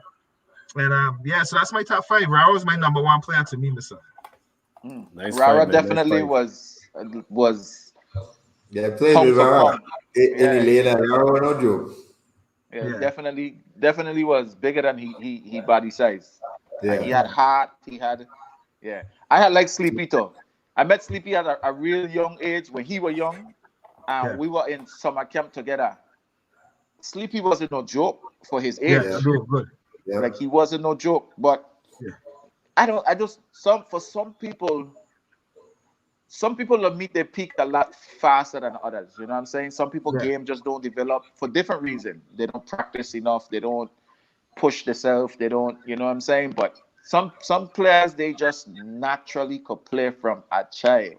Yeah. And once you, like I'm gonna tell kids, once you see that you have a little skills or somebody get in your ear and say, you know, you can play. That's the day you go home and you tell your mother about your basketball and you never put it down. Yeah. Because something is going to come out of it, my son. You go to school, you do your work, but when you after you do your homework, you go and you pick up, go on the court, you go outside, you dribble, wherever you want to get better at, you practice at it, my son. And don't let nothing, no girl, no lime, nothing steer you, brother, in the wrong direction, my son. Because, like, as Carlos could say, and I could say, it's easy to get steered the wrong way, brother. Easy. Yeah. But go ahead with your NBA top 5. Oh, NBA? Yeah. Okay, so well, Jordan don't count, right? He count. All right, so Jordan. Oh, you know, Jordan, LeBron. I like honestly I like honestly Penny Hardaway, right? I like Shaq, but my favorite of all time is Nick Van Exel.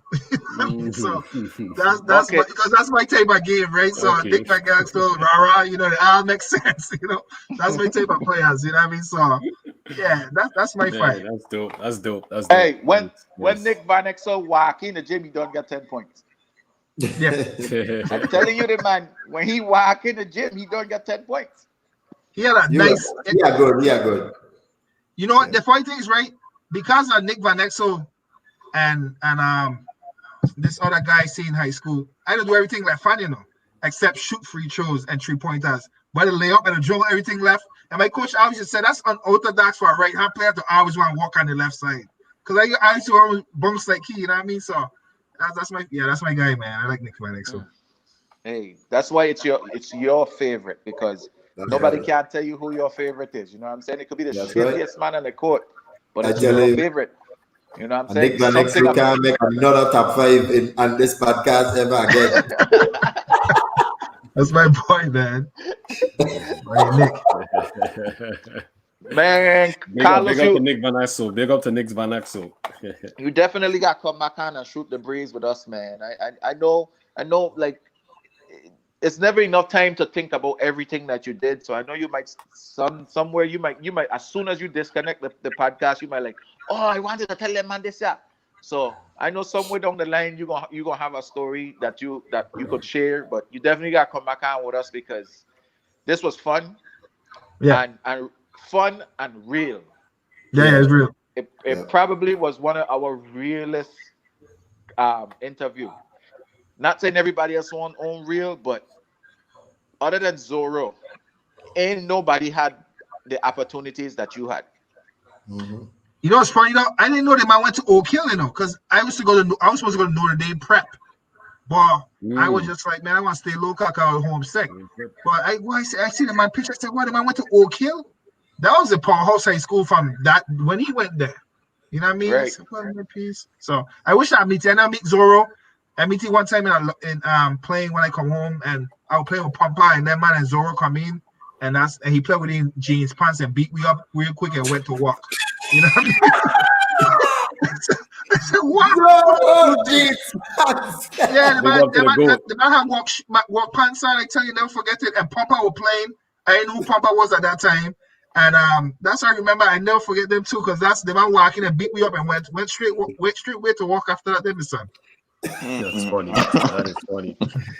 Well, Carlos, it walk past Japa Totti and go walk. And let them. Carlos, is there anybody you would like to see us, celebrate and honor on the podcast that could come to mind? I hate to say it, but I don't know if it's gonna be good for he, but I like to see like Iceman or Uzi, people like that there, right?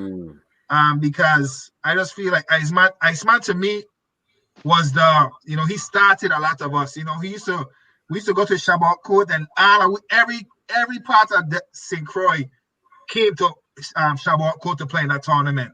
You know what I mean? So I think Iceman would be a good one, because Iceman and Heiliger and all of them, I think they should be on there.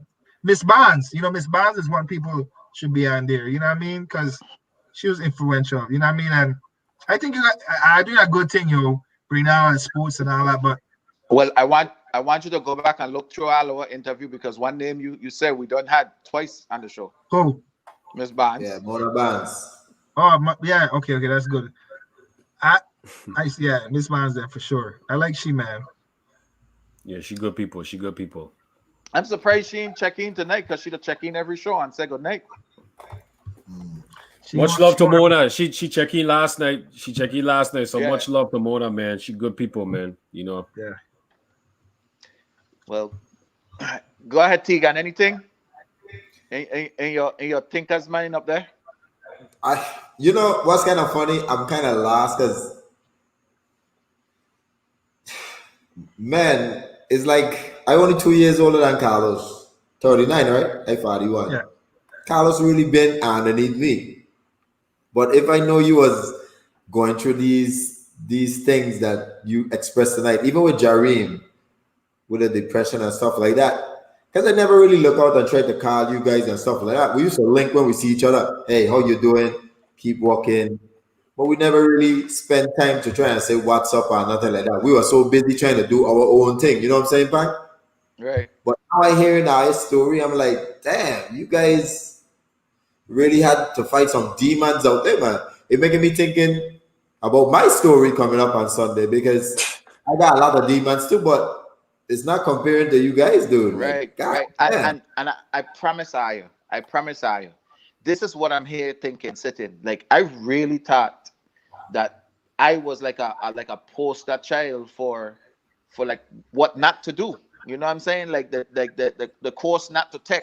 You know, and I always feel good with and talking about myself, and I never shame or hide where my mistakes then came from. It felt good when you wasn't doing the same thing, no, not hiding where your mistakes come from, because I think the people then behind us need to hear that. You know what I'm saying? Yeah. And like I was, and not don't take this in a bad way, Carlos, but I was nowhere near like the level of stardom that you had, and Yeah. the level of the things that you were doing to reject it. You know what I'm saying? Yeah. And but even at 43 years old, like it's still humbling me to like listen to him. Like that's why I said this was very real, because it put me back in a place where I could relate to some of the things that you're going to.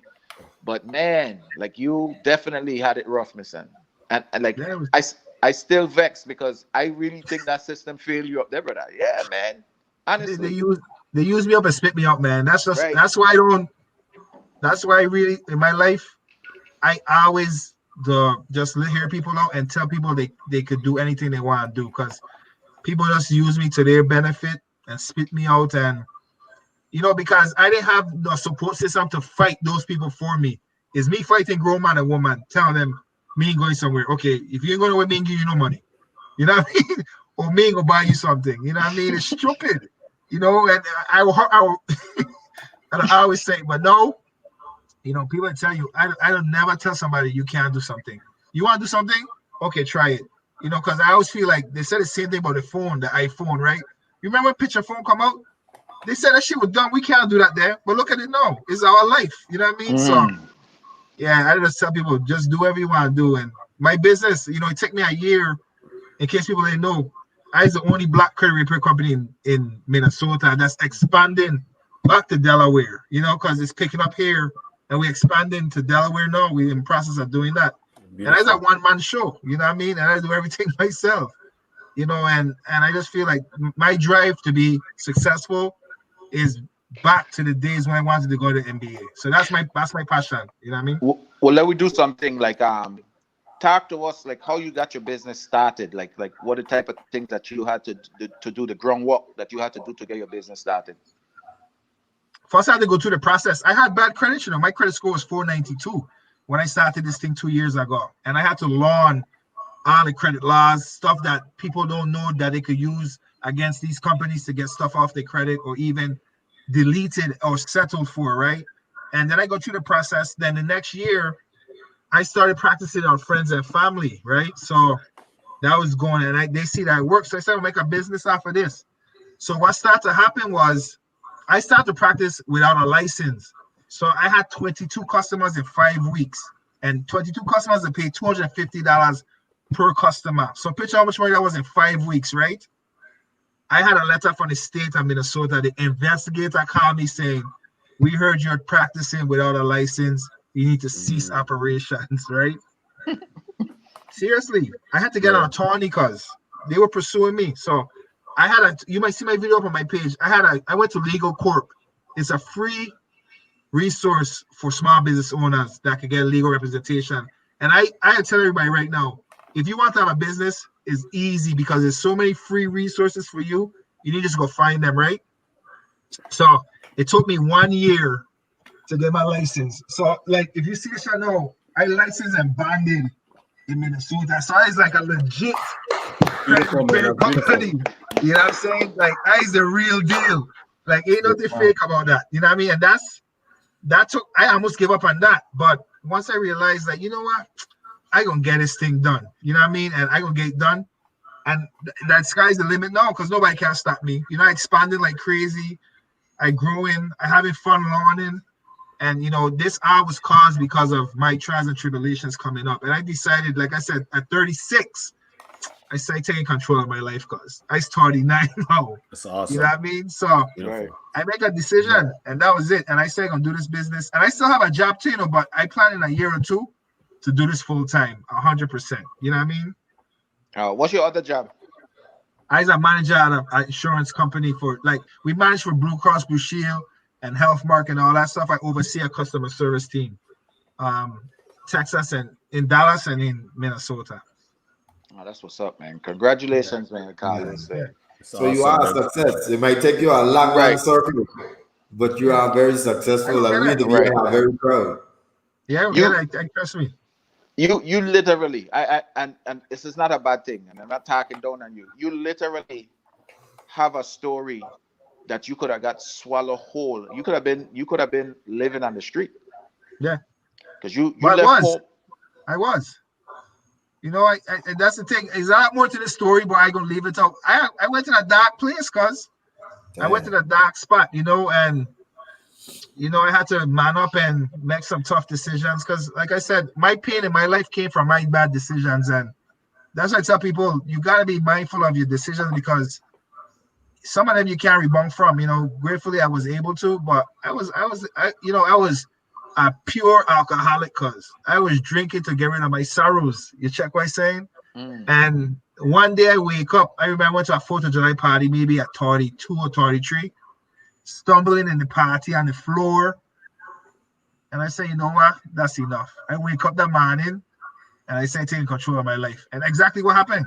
I just stopped doing stupidness. You know what I mean? So because I was still in Delaware, I was still the man. I still the man today. You know what I mean?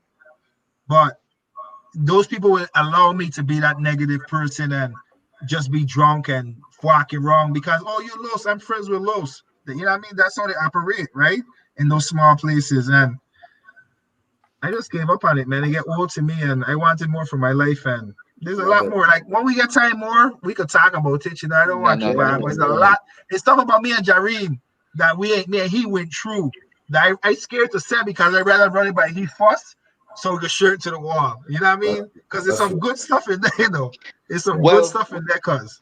Well, no Mumba idea sounding a little fancy to me because I think you and Jareem should make up before the show, but at least come on and talk to us. How are you? Like how that conversation went, and then I could share some of the stories I went through. I think honestly, if we come out to the show, it's gonna be highly viewed because it's gonna be a lot of good stuff. Because Jeremy had a lot of good experiences, but we had some tough ones. Cause we, you know, I tell you what, we get held at gunpoint, right?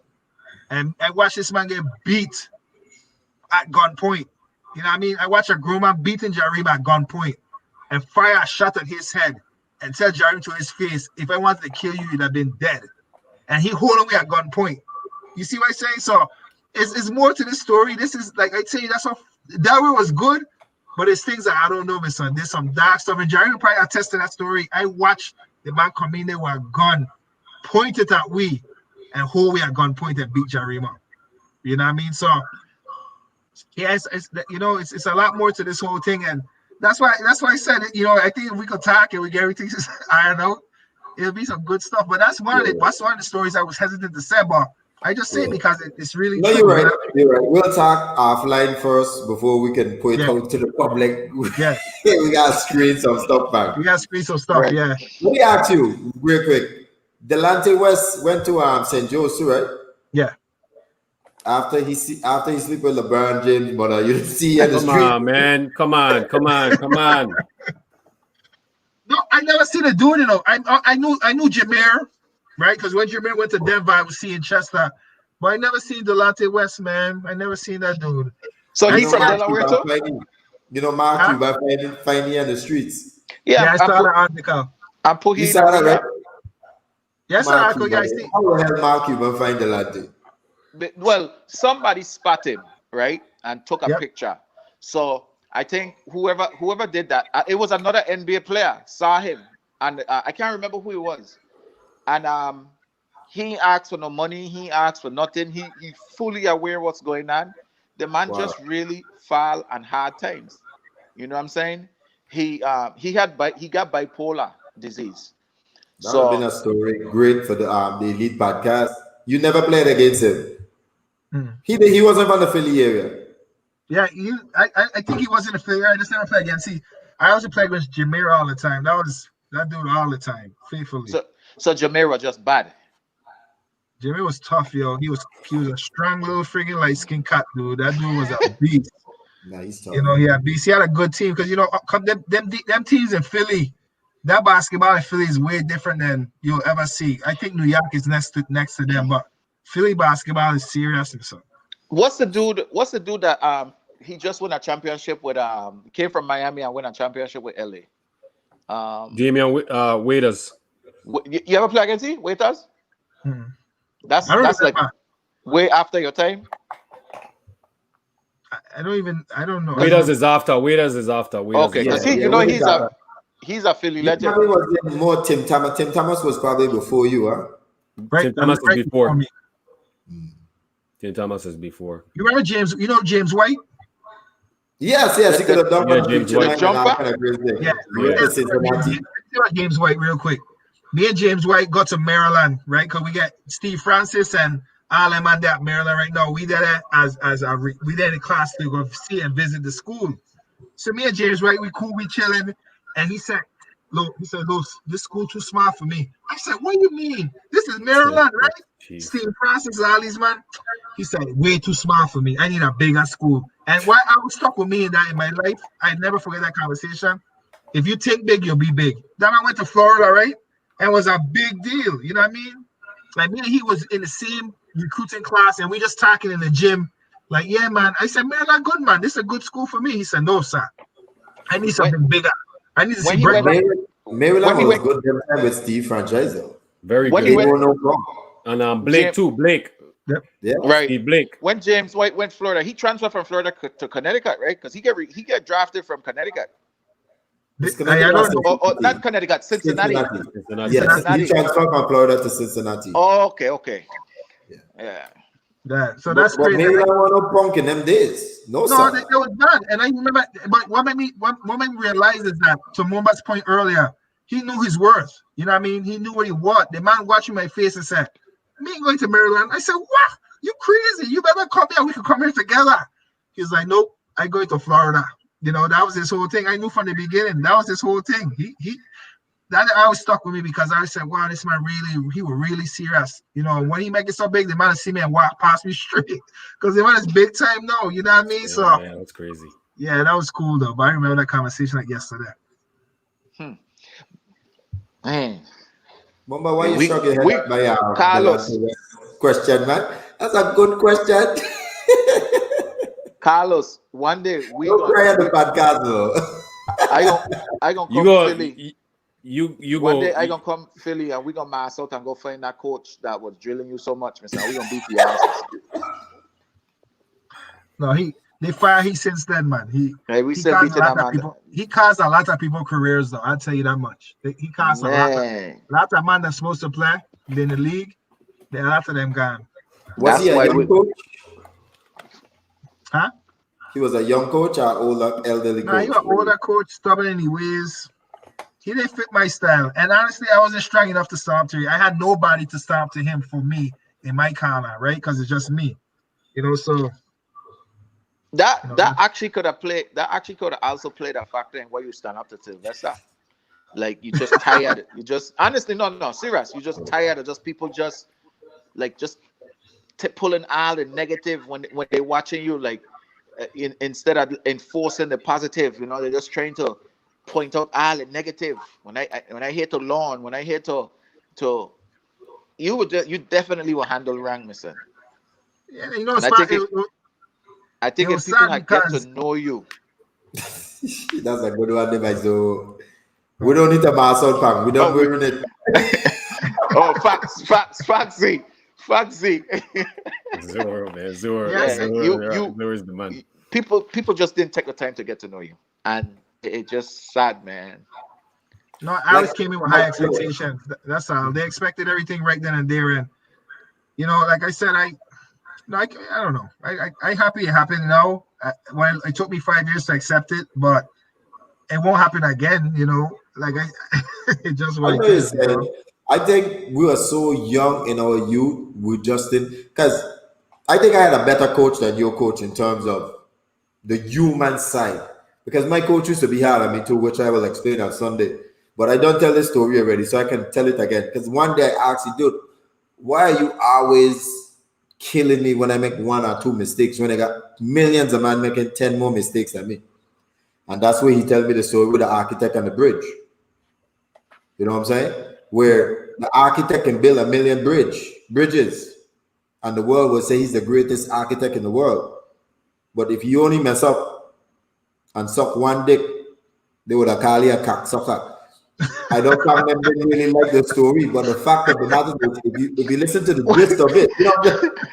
If you listen to the gist of it, the world only trump on you when you make that one mistake. Because all the good in the world is expected. You know what I'm saying? Yeah. And that's why I learned from that story. And he's right. And most coaches try to get that out to you. Don't glorify yourself and the good you're doing. That is supposed to be expected. What you should be concentrating on is not making the mistake, because one bad mistake can change your entire life. And that's facts. You know what's important? You said to Tegan. You said you asked the coach, right? Why he's so hard on you, and that's something that every player should have the opportunity to do. You know, if you feel that type of way, go and talk to the coach. Have that man-to-man talk with the coach. You know, because you could kind of gauge to see how he is, the relationship is. Does he really care about you, or he doesn't care about you? He gave you an example, and then he kind of explained to you why, and etc. etc. You know, so that's something that every athlete should do, no matter what. You know, talk to the coach. You know, stand up. And Some. Go ahead. no, go on, say, and it don't necessarily have to be off of a negative. You know what I'm saying? Like I think a star player and a coach should be on one accord. You know what I'm saying? And you should be an extension of the coach's leadership. So when you on the court, you gotta the attention of your team. You know what I'm saying? And you don't have to be the point guard to get the attention of your team. You know what I'm saying? There's different ways to lead. So you should always, if especially if you're a star player, you should always be in one accord with your coach. So don't wait for something negative to go and sit down in the coach's office. It don't make you a suck up. It don't make you a kiss ass, like nothing. It shows great leadership skills to do that. Yeah.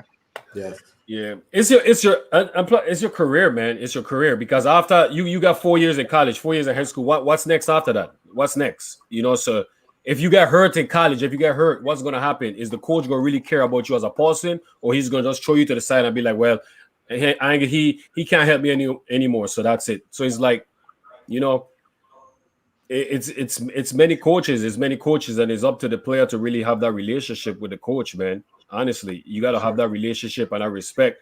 You got to find out if that coach really care about you. He doesn't care about you, because at the end of the day, it's your life. Because when you leave, that's it, you know. So, and the thing is, like, sometimes people get too caught up in the sports. Sports is going to only last for a certain amount of time. Because when real life hits, And Yeah. Carlos is a perfect example. He's a single father with 2 kids. Yeah. Like, that stuff ain't no joke, man. That's like serious stuff. You know, like we talked about, like, oh, you didn't make it to the NBA, you didn't make it to the NBA. Like, that stuff don't matter, man. That stuff don't matter. Real life matter. Real life matter. Living homeless and not being homeless. That stuff is the serious stuff. Yeah, Yeah, You but know, so yeah, I was homeless for like a couple months. I was homeless for like maybe 3 weeks. You know what I mean? So it wasn't that bad. You know what I mean? no, it was bad because Yeah. think One about day. it. You in a situation like homeless, like a night could feel like an eternity for you, my son. That's right. that's You know what true. I'm saying? Like literally, that could feel like an eternity for you, my son. Just But because. you know what? Let me say this. I didn't live on the street. I live in the YMCA. You know what I mean? So that's I don't know if that make a difference. You know what I Hey, mean? no, seriously. But that night you're sleeping in the YMCA, right? Yeah. Like, you thinking 3 weeks ahead, man. That this is it. this is what gonna be my life gonna be. You don't see that you're gonna get a job the next day. You don't see That's that. true. You don't see that in your future. You thinking this is your life. No, you know, I was saying, honestly, I remember like yesterday watching the roof. I said, Los, this can't be you, my son. You got to do better for yourself. It can't be you. That's all I keep saying. It got to be better. I can't do this, my son. This is below my Let me ask expectation. you on a serious level, because I Yeah. know I don't normally be the serious between all the panels them, but I always serious with this. Did you ever had a spiritual awakening where you speak heart to heart with the Creator? So, to be honest No with you, question. so I don't know how to answer this without like people shutting off their phone and all that craziness or computer, but I'll tell you this. Be honest. Yeah, I can be honest. I have practiced probably every religion, Buddhism, everything you could talk about, right? And I always felt, and I'll give you a story, and this is to you. So it's funny you brought this up, but I'll give you how I feel about spiritualism and all that stuff. So I needed to go to school one day. I have no money to go to college. My daughter, I just dropped her off to daycare, but I had to go back to college. So what I do is I went to the bus stop, knowing the bus driver, right? And I said to my mind, I'm gonna just ask this man if he can just drop me to school, and I get somebody to give it $4.50 when I get to school. And my mind was already thinking that, you know, somebody walk off the bus and give me a bus pass. You check what I'm saying? So I believe in that. If you have an open mind to it and you believe it could happen, it'll happen. You know what I mean? So yes, I've had plenty of conversations with myself and open my minds to say, you know, you gotta stop thinking so mind. And when I ask, you know, God or whoever everybody call it creator, I just ask it for guidance, right? And for me to have an opportunity to better myself. So I've had it plenty of times, but right now in my life, I just more on a positive thinking and opening my brain with every morning I watch it, listen to motivational videos, and you know, so I don't know if I answered the question, but I've had experiences that I don't know if I speak to God. I just feel like I just think what I want and it happened. You know what I mean? That's what started happening. So that's kind of like how I look at it, you know? Well, Yeah, for you me, know, you answer my question because the fact that you're talking to yourself means you're there on the right track. I wrote Yeah, a book about it. Them two can yeah, testify. yeah. I got nah, crackhead. nah, T-Gan is a smart human being, you know, crackhead. Yeah. Just a gifted guy right there. Man, Gifted guy. That's it. damn, man. I'm I telling am you, I mean, literally I wow. just make up a jokes just to lighten up the moment, but you Right, got man. me shook, dude. Like you got me shook, dude. Mm. You know what's funny, man? Well, nah, it's not. You and Jareem had some, you know, you guys went through some stuff, man. Because when Jareem shared his story, he kind of had a little difficult time when he was coaching and stuff like that too. You know, so it's interesting that you guys was together and then you kind of went to separate ways and you guys still had to face some adversities and stuff like that, man. Okay. Mm. It's But It's interesting. good to see you. I real proud of Jareem too at the same time because you say I had our differences, but that dude did not talk ill about you on his show. No, It's I swear I was still close friends. The way how he me talked too. to you, like I did not know I ain't talking 20 years. You would never tell that from his interview. Never. And that says a lot about him. Even listen to you talking right back too, like about him. You ain't said nothing ill about him, and they don't like there is no way I shouldn't be talking. No way Yeah, I yeah, should not that's be the thing. talking. Everybody know that it's stupidness, right? It's no childishness. We'll make it happen, but yeah, you know, I listened to the, you know, honestly, I'll tell the truth. I started listening to the interview and I chonged the phone because I said, well, see, they go with this shit with Carlos again. I just slapped my phone, right? And my girl was like, I told you to shut that thing off. I started peeping in, trying to wear peeping in. And I said, you know what? I'm going to just listen. Then I just get vexed. I listened to it the next day. Then I said, you know what? I'm going to tell everybody the truth, get it off my chest, and everybody knows. So when I walk around, nobody going to say, why you ain't go to the NBA? You know what I mean? Right, Yeah. right. Seriously. That's how it Yeah. is, though, man. You know, when you good friends and stuff like that, you know, stuff like that happens, and you know, it just takes time, man. It takes time. You Yeah. know, you got us here. You know, what I'm saying we you know we try to make it happen. You know, so you guys could talk and stuff like that. That's what we are here for, man. You know, we just you know you don't want to get in between you guys, but you We'll know, make it happen. yeah, it make it happen, You man. know, You guys will be and good. who else better to tell your truth, man? Rather than hearing from Joe Smo down the street telling their version, like the same coach. I want to really beat this man, boss. Man, forget that coach, man. That coach is history. I want to beat all your coach, them, brother. Like, Coach is history, man. because no, for real. Gangsta Pan coming out. Okay. And this Gangsta coming Pan. from a man who ain't been in no fight. We done Yeah, see episode already. Yeah. See the gangster there? Dwayne, you see the gangster there? Listen. This is the See the reason gangster? why. This is the reason why. Because I'm sure if these people telling your stories, they ain't got nothing good to say, brother. No. They're I know gonna that. say you. They're gonna act like they Yeah. gave you all the chances. They did this, and we know that's not true. Yeah. You know what I'm saying? And that's why I want mass out, and I want add another mass to the Kids mass watching, already kids with- watching Pan, kids watching. and go beat this man. Kids watching Pan. Man, every little once in a while you should have one opportunity to beat somebody, man. Say no to violence. Say no to violence. No, I just playing, man. But Yeah, I know. You know it is too, man. Anybody telling your story, you don't listen to them. Basically, you know, right. So stay away from people who tell other people's stories. Stay away from people who tell other people's stories. I hear it all. But yeah, See, I don't got bogus back in me. Yeah. See, you bringing out the old bogus now. Look at this, man. Tiga, you see your cars. Tiga, you see your cars. Alabama all over again. Jesus Christ. Oh my gosh, that's funny. No, I ain't looking for trouble. I defended. It was a long time earned beating that he deserved. We finally. Yeah. But this was good, man, Carlos. This was good. Like Pam said earlier, your story could be in a book, even a movie, short film. Facts. I heard that a lot, though. To be honest with you, I heard that a lot early on when I with this, the little stuff that I've been through. But it might happen. I don't know how to do about it, but I'll take a shot at it.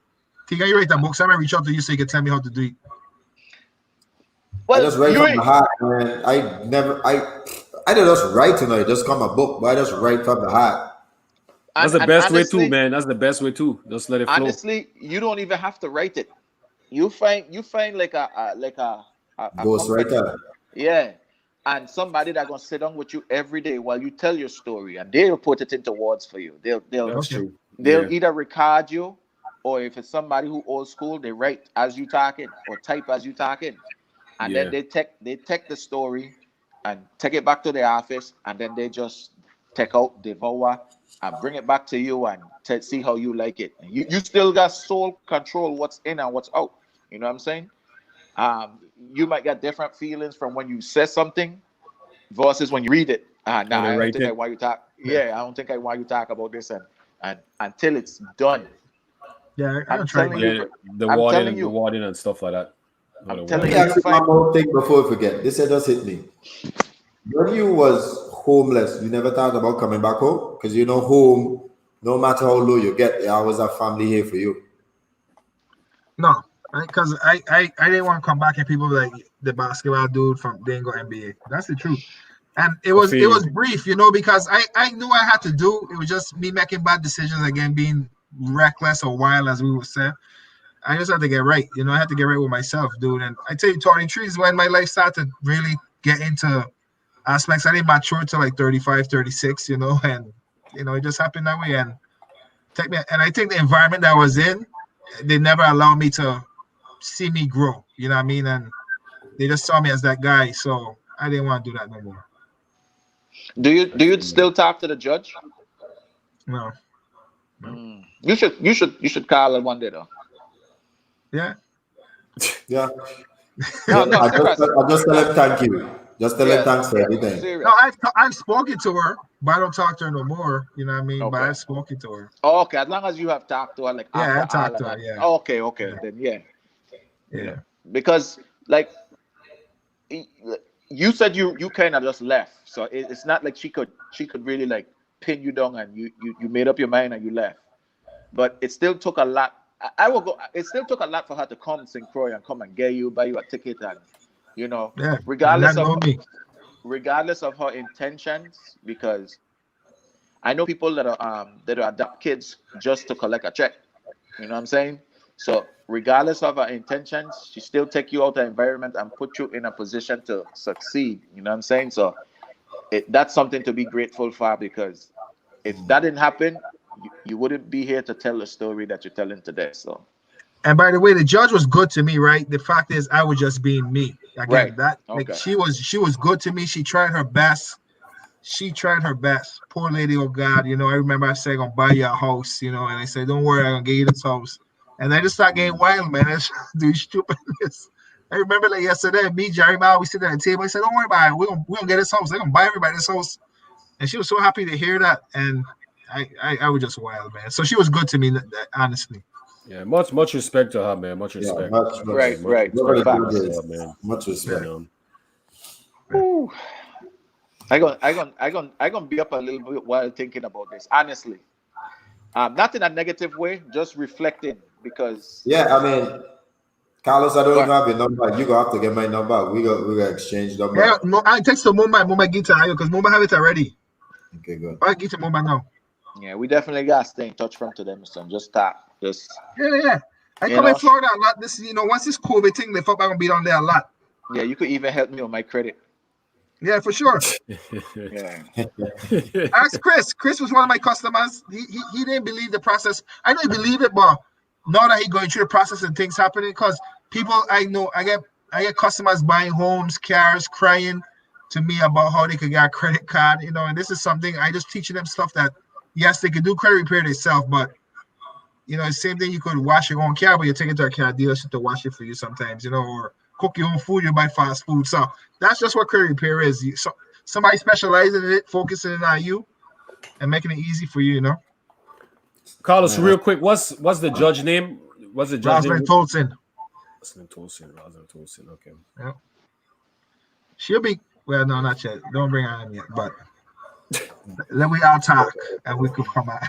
No. I know we not definitely not gonna be doing that one. Family talk. No. But if she could say like some things that he was doing like when he was young, that would be cool if she on with she and Jerry. I'm not saying we're not gonna interview. I'm just saying that we're not gonna do it right now. That's what I'm saying. Yeah, let's do after. We're not gonna do it right now. Episode 67. You know what I mean? Yeah. Something on with on the line. Mama got kids in Delaware, so he don't want you to bring it up.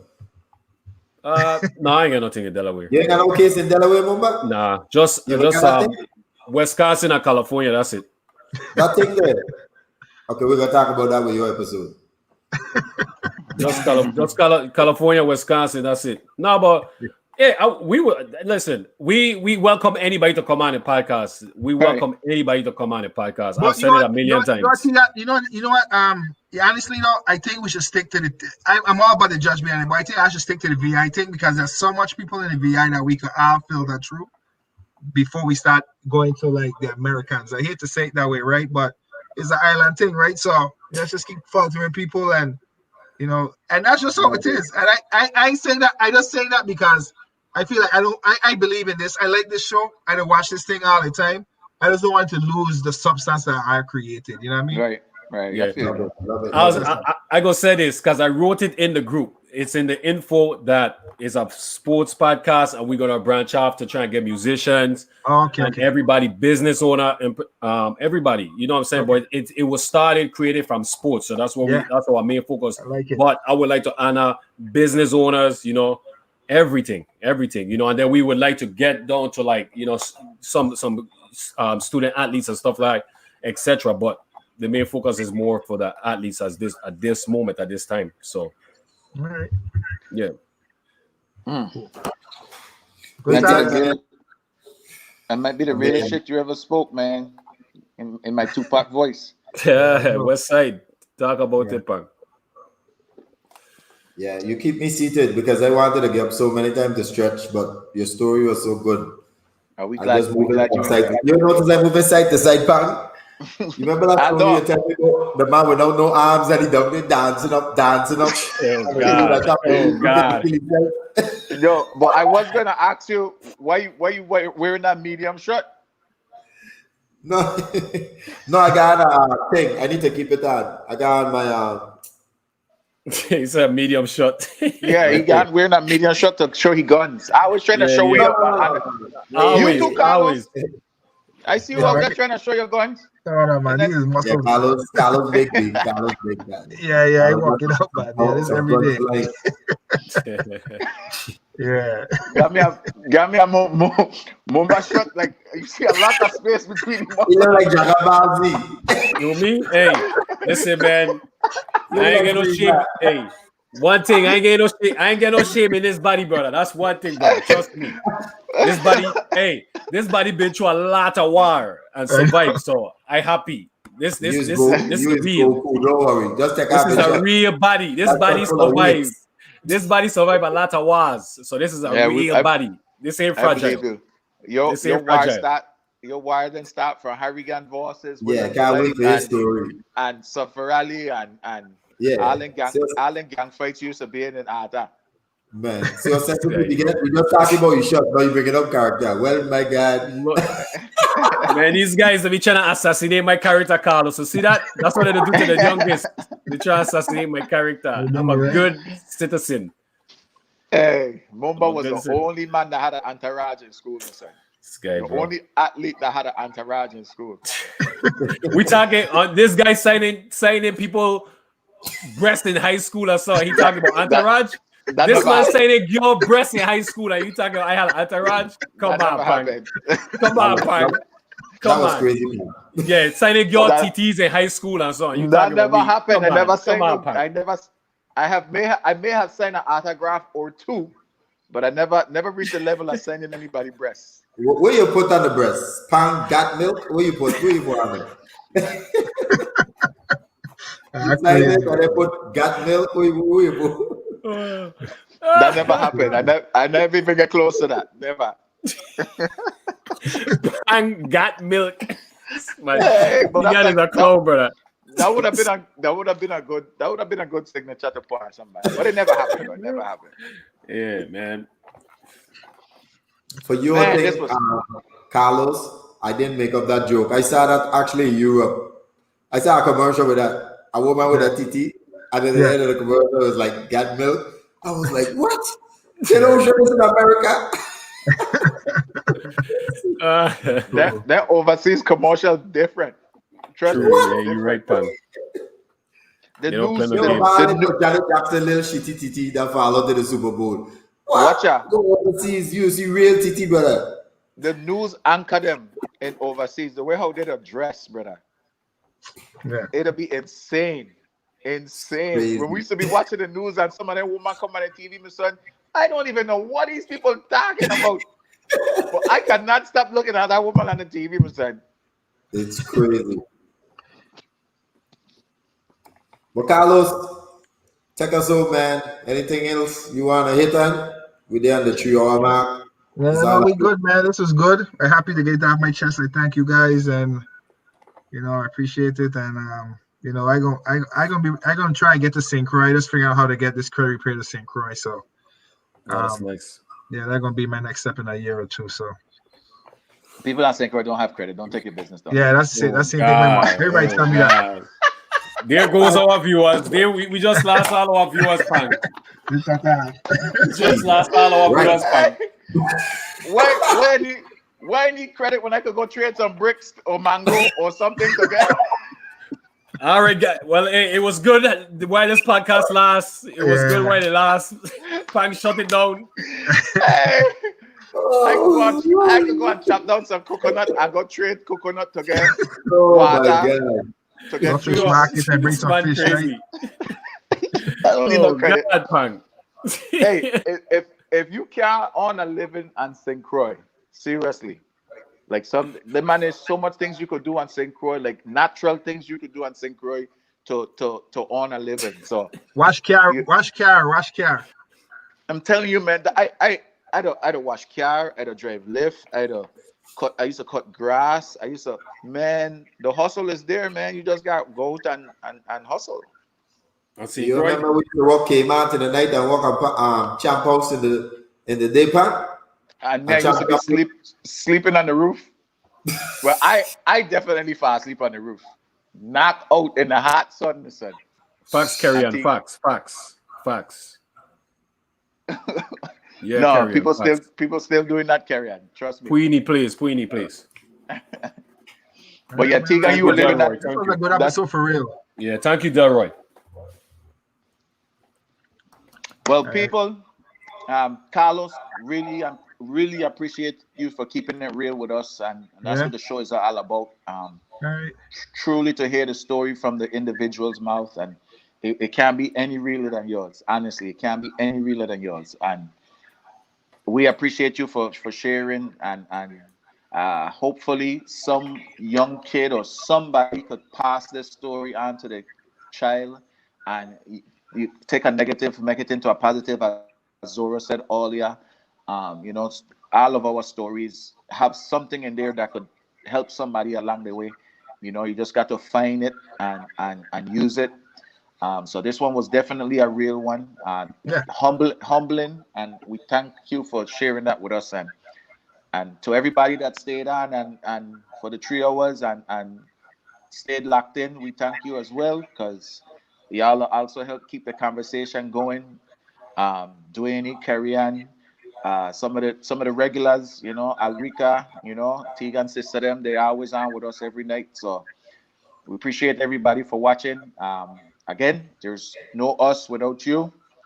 And see how you on Sunday for Miss the people's is it people voice you don't call yourself? Not the Voices? voice, The the voice, choice, okay. Choices, ENT voice, T gun, whatever I call him these days, Coach T the five nicest one, thing, the everything. nicest thing. Yeah. Me I gonna cross you. They cross you. And I know a lot of you waiting for Tegan episode, so I need to come out in masses and let's have some fun with it. While Tegan talk for the next 6 hours. You know what No, I'm Lord, saying? no, no.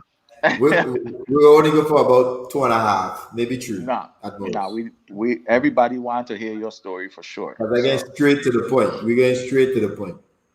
And just like but Carlos gave such a great insight on his, I can give that insight in terms of the professional level because, you know, a lot of the people we honoring didn't really get that opportunity to reach that level like Coffee and myself and Rajabel and Timmy. And I really want to give a lot of insight about that to let people know it's not like everything you see on TV as well. Yeah. The professional world is a very doggy dog world. And people Yeah. don't understand that. But Yeah. hopefully I'll be able to express a lot of the journeys and you guys will see. And just let me say one thing to Carlos, man. Look, I was gonna save this for my episode because I say this a lot to my kids then. But I'm gonna say this to you, man. Don't ever think that you are disappointment because you didn't make it to the NBA. That's foolishness. Because through your journey, you have done an easy 360 because you have actually redefined yourself. And the more you mature as an adult and the more you mature, what I learned in terms of a player, I realized later in the year when I started to get really good that the game of basketball I was playing, I was not really playing against my opponent. My objectivity was always being and defeating myself. I was my biggest opponent Yep. because I was my biggest weakness. Could I do this? Could I do this? I was always fighting myself. And the more you can overcome yourself and reinvent yourself, that makes you a better player. And a transition in life, it makes you a better person. The struggles in life make us great, Papi. And you are a better person today because of all you've been through. For sure. So, man, keep doing what you're doing, man. Your Thank success is my goal. All right. Thanks a lot, guys, man. We got Tegan coming up Sunday. We got Karen Carty coming up the following Sunday. We got Rudolph Simmons coming up the following Sunday. Then you got myself coming up the following Sunday, the following Sunday after Rudolph. I don't have anybody scheduled for the next couple Wednesdays, not yet. So that's just the next list of the guests. Shout out to all the viewers that tune in. Appreciate you guys as always. Dwayne, Kerrian, Karen, Mona, Jason, everybody that tuned into my episode last night. Appreciate you guys supporting me. Appreciate the love always. Shiniko, everybody. Appreciate you guys tuning in today. So proud of you, Carlos, man. I'm really proud of you, man. Thank you. You went through a lot. Adversity builds character, and you know, you just getting started, man. You just getting started, and you know, 10 years from now, you're gonna be the man, man. You're gonna be the man, and I just wish you all the best. You know, you said you left out some stuff, so if you ever want to come back and do a part 2, you're more than welcome. You know what I'm saying? That's up to you. You know, you could reach out and let me know or whatever, or let us know. Okay. And you're more than welcome anytime, man. So, you know, I appreciate you, man. Love you, my brother, man. You know, Thank you. wish you all the best, man. You know, All right. so. All right, cool. Big time. Much love, Carlos. Big up All your right, take it chest. easy, man. Thank you. Harry. All right, then. That was good. Very Let me good. end this.